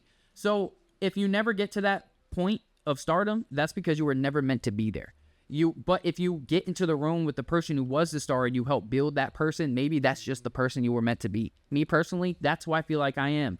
I don't think I'm meant to be the star anymore because I don't want to be that. I want to be the person who helps build these stars. I want to be the person who's sitting on stage watching that motherfucker do their thing, not wasting, use it all their energy, because I don't want to do all that shit. I don't want to sit there and do a 2-hour set. I want to sit there and watch it and go on tour and watch it. And then they're like, hey, I did a song with them. Cool. I'll go do my one little song, get on stage. Hey, I'm like, all right, I'm gone. I'm sitting backstage and watching again, because it's like being the star is not that important. Getting that bread though and living with financial freedom, that's more important. It ain't all that. That's way more important. It ain't all that. What's more important is helping other people. You know what I'm saying? Like that's what I feel. We all been get to eat and live the dream, man. It ain't all that, bro. I'm trying to trust me. Making money is more better than being a star. I learned that. Yeah, I know As that's being an right. artist. I know that's right. Companies, because when we was coming up back in the days, Instagram and all that was just coming. I just happened to meet this guy who was a young guy and was on the digital wave already. You know what I'm saying? That's how I learned all this stuff. where I still be tripping sometimes. Like I call 6 more, like, bro, we need to do this. We need to do this. He like, Hands, you ain't gotta do too much. Like, bro, you ain't gotta do nothing no more, man. You ain't gotta do nothing. I'm just want to do something. Yeah. I want to be an artist or sometimes. Yeah. I want to go perform. You're like, you gotta do that. Like, do this. Put it into this. It's just the same thing as performing. You just made an investment somewhere. You know what I'm saying? Like all that Sprinter van stuff, that stuff take time to do and put together. I get like, hey, it costs money. I'm over that stuff, man. I get as being an artist, like we're super excited to want to make music and put our music out. We want people to like our music and enjoy it. I'm the same way. I'm an artist myself. I put out music and I want people to enjoy my music too. But it's like, sometimes it's like, I've learned about myself personally, again, what I'm willing to do and what I'm not willing to. One, I don't look different. Artists nowadays, they gotta stand out. Let's be honest.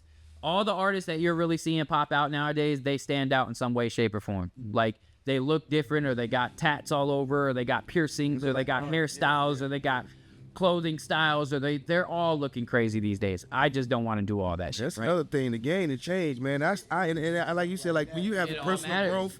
Like me personally, I love hip hop, but I can't promote that type of music like that. It's easy right there. Like hip hop, like weed to me, bro. You just gotta write some dope shit, say some shit. You know what? You wanna know something? like That's the- actually what I've been thinking about. And recently, I ain't gonna cat. I was watching the Bob Marley movie. I don't know if y'all saw that. It just recently came out. Watched that. That shit was very powerful. And his message is kind of what I feel like the next person that's gonna make it is gonna bring that. It's gonna bring a different message. Because if you pay attention to the world, in my eyes, consciousness is coming back. It's coming back, It's right? coming back. You know what I'm saying? hip-hop. Yeah, and you can see it. Like, it's small, different. but it's coming. It's like people are like, I don't know about that no more. That's. But it's like too much. everything takes time. Yeah. Everything takes time to build. Like gonna it come took though, time. man, 'cause It took it's time for poking. all. It's picking. You can see Yeah, it. You it see took it. time for all the negative music to build. Yeah. And now it's gonna take time for it to slowly die and And for then the for more the positive other to come shit to back keep for a going. while. And for the last few years, bro, for the last like 4 or 5 years since COVID time, like shit's starting to change. Like the wave of music, a lot of these artists who were fucking way industry who were talking about like NBA young boys and motherfuckers who've been talking about crazy shit in their music, NLE Choppa being a big example where you was talking about crazy shit and now he on a whole different wave of what he talks about in his music. Like artists are starting to change their ways, one, because their friends are dying and they're seeing it and they're tired of it. Two, they don't want to die. Like, we look at Juice WRLD, we look at Mac Miller, we look at motherfuckers who died to drugs and all that type of shit. We have to realize that these drugs are not that cool. Like, these drugs are killing our own people. You know what I'm saying? They're killing our family members. They're killing our friends. People are starting to realize that shit. From what I heard. Now, And I don't it's know if just this is more true, we but get the younger conscious, generation. Because you can even look like Gen they Z got the is- Christian rap now. You know what I'm saying? That wasn't around a little bit. crazy, They got a bro. whole genre called Christian rap where they actually just, you know. Yeah. So I'm listening to an old girl trying to figure out, because you don't think I'm in my executive law. I'm like, how can we do this? Because it's a lane, bro. I can see, bro. It's a lane, bro. It's like, they're You doing gotta it now. think different now. People You just those don't want to gospel hear it. stuff, Like, lame. Old flat type. but you stuff, gotta pay know what I mean? attention. If you're not paying attention, you're just gonna miss over the wave, or you're not gonna catch it while it's Like, coming. You know what I'm saying? But people are looking for different music right now. That's that like are right just now like, the hey, fucking and the the different garage music. band shit, that garage band punk rock Yeah. early 2000 shit is coming back. Like that shit is definitely coming back. There's that one band, that one song I played. Right? No, not at all. That song came so naturally, and I have another one that I just finished the other day too, and the shit came just so easily. Like that I found my lane with that stuff, and I feel like that's what fits me the best. But like that style of music is coming back. Like even at 2K, that little band of those young kids with the you feel me? Yeah. that shit is now in 2K, one of the most popular games ever. Is playing all the time in that game, and they're super popular, getting money in all different directions. You know what I'm saying? So like, but it's not just that. Like, there's other styles of music. That's why there was a point that there was no rap on the charts, right? Yeah. In the top 50 or the top 100 Billboard charts, there was no rap music because one, people are tired of hearing it, bro. I think that a lot of people are tired of hearing the pussy popping, the drugs, and Real, bro. guns, Like, it's easy, right? You can all that type of shit, right? The Like, ride song, that And then Afrobeat. even it's like, gonna come down even more to like It's different, culture. yes. Like, I think a lot of black people are looking and going, is this what we want to continue to represent? It's dying. That's bro. It's another dying. big thing. Like man, that's like this is our culture. That's what they we look have in to to- see when somebody Right. come in. Like, even when a new artist come up, he feel like he has to rap it like that. Even if you look at these young kids, they come in the studio rapping like that. It ain't even coming in like, hey, I just want to try. Like, no, they're coming in already. And what's- hey, I got this, and I slide on you. The thing that he does, that's challenging to me. Like, I like stuff like that. I like to write that type of music. Yeah. Like the hip hop. Yeah. I like to create that type of music, Afro beats, different type of vibes. yeah. They got substance. That's like they got right, meaning. right there, right you there. know what I'm saying? That's good. Because it takes, for me, like those type of records, it takes a lot more effort as far as like singing is very difficult if you don't know how to sing. Like if you don't know how to hold notes, if you don't know how to harmonize, if you don't know how to create melodies to make them sound correct within the, you know what I mean? Like all of that takes a lot. Now rapping, you can just put words to beats. Now there's like levels to rapping, of course, but like singing is just a whole nother demon. But like I've been singing since I was a kid, so that shit is like, that it's a challenge that I love, and I love to challenge my voice in different avenues. So that's why I'm glad that I'm able to venture into, because I was rapping when I first started. I was trying to rap. Yeah.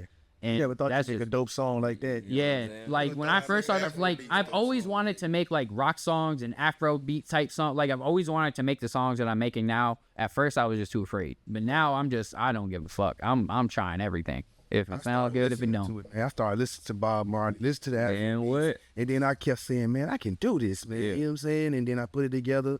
And I was going through some personal stuff, so that's how the song came out. Because that's why I asked you, because to write the hip hop, like I said, it's easy, but to write them type of songs, like I really got to be in a mental mind and different vibes. And it's also like Can't just get that song out of me again. you kind of like you have to make some type of sense of it too. Like you have to make the song make sense and be cohesive. Like, and I feel like in rap you can kind of be creative as far as like say off the wall shit in a verse and like the hook has nothing to do with it and it just get away with it. In R&B, Afro, anything singing, I feel like the song has to be kind of all the way Unless it stick. Unless you got a song that is generational in the hip hop, Very true. it has some sort of substance. Many Men. Shit. Okay. Fuck it. Any type of like old Lil Wayne song, like even. Nah, we can't even look at it like that. Cause you can look at like a Millie, 6 foot, 7 foot. I think that's what really started. Just hey, I'm a rapper. I'm gonna just spit. But I think back then it was more substance when you were looking at 50 Cent, Like, Jay-Z, and Nas, you looking at Nas and all fucking- them. Yeah. Who run the world? You know what I'm saying? You were still putting the message in there. Yeah, Pocket, right. They done Biggie, took You know what I'm took saying? all the way out. There was always a message. They got rid of Mike and Kid. Now killed the it's vibe. more of, hey, I can just spit the best. Hey, I can put these words together It's and really make 'em about the rhyme. hooks, man. You know what I'm It's all saying? about It's hooks. hard to Like, listen it to is. music on the radio to hear this. I think it's for the industry. It's hard to try to put all like they couldn't put Mike with Young Thug. Like you can't hear a Michael Jackson song and then you hear Young. Yeah, then you hear Young Thug Yeah. come on. You still get some balance out yourself. They just not like they don't want no balance no more. They just want it to be just evil, just hit them. Hit you. Bro, I Straight can hit listen to you. Young Thug and hear Michael Jackson song. Might be like, man, let me get some stuff together. Yeah, it ain't none of that no more. It's just straight Young Thugs. I'm just saying, you know how the music just got darker and darker. You know what I'm saying? Yeah.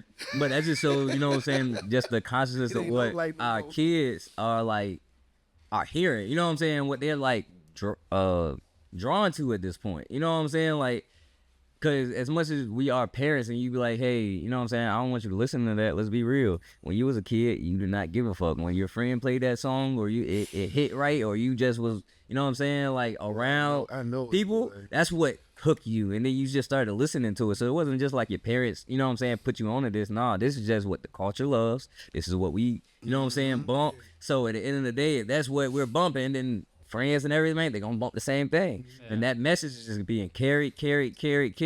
Now they doing it because they think, hey, this is what I need to do to make it. This is my character need to look like to get me to that next level. And I think that's really what it's like. And Yeah, they running that way. you know what I'm saying right now, what the wave is. So have anybody experienced that? Like anybody with kids, have you experienced that? Because I have with my son. Like My kids ain't got I that listen age to- yet. So. we listen to the Afro beats and all that, but you know, every now and then he'll be like I like that song. Go wide to the far hall. He like that. Yeah, you know. He like that. Like you can't deny him. He like, what's that? Yeah. I'm like, And look, with no words, you know what I'm saying? A He young like age. that. Like eventually he gonna start getting to himself. Be like, Yep. man, he gonna tap in himself. You know what I'm saying? And he gonna be coming to you, hey, dad, you hear this song? And you gonna be like, So it's like a full circle, and it always gonna start like. And I think like with Virginia alone, is it gonna start with what do we want our culture to be?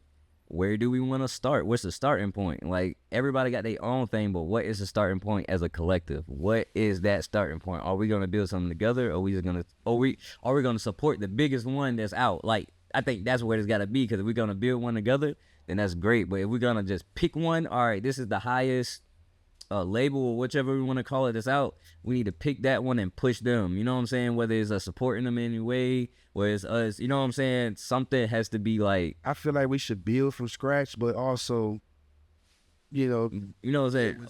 Because we're trying to build a momentum. We want to do it from scratch, but also, deal with them too. Deal with somebody else that's already doing it, but still do it like here, because it's a learning experience it's a learning experience too. But I think we should. I think we should do that. We was already talking about that. I came here very, very late. I missed it. Until next time. You want to do that? Start and then Okay, we're gonna we already started talking back down to the girls. Yeah, we already did. But we All right, catch me up to speed. What did we talk about? Well, we're at 2.5 hours. Oh yeah, we're done. I'm gonna cut the cameras. We can still keep talking. I'm gonna cut the cameras. It's been a long conversation that I hope that I'm sorry, y'all. I missed content it. out. It's Listen to the podcast. Your boy A Monty. Until next time. Peace.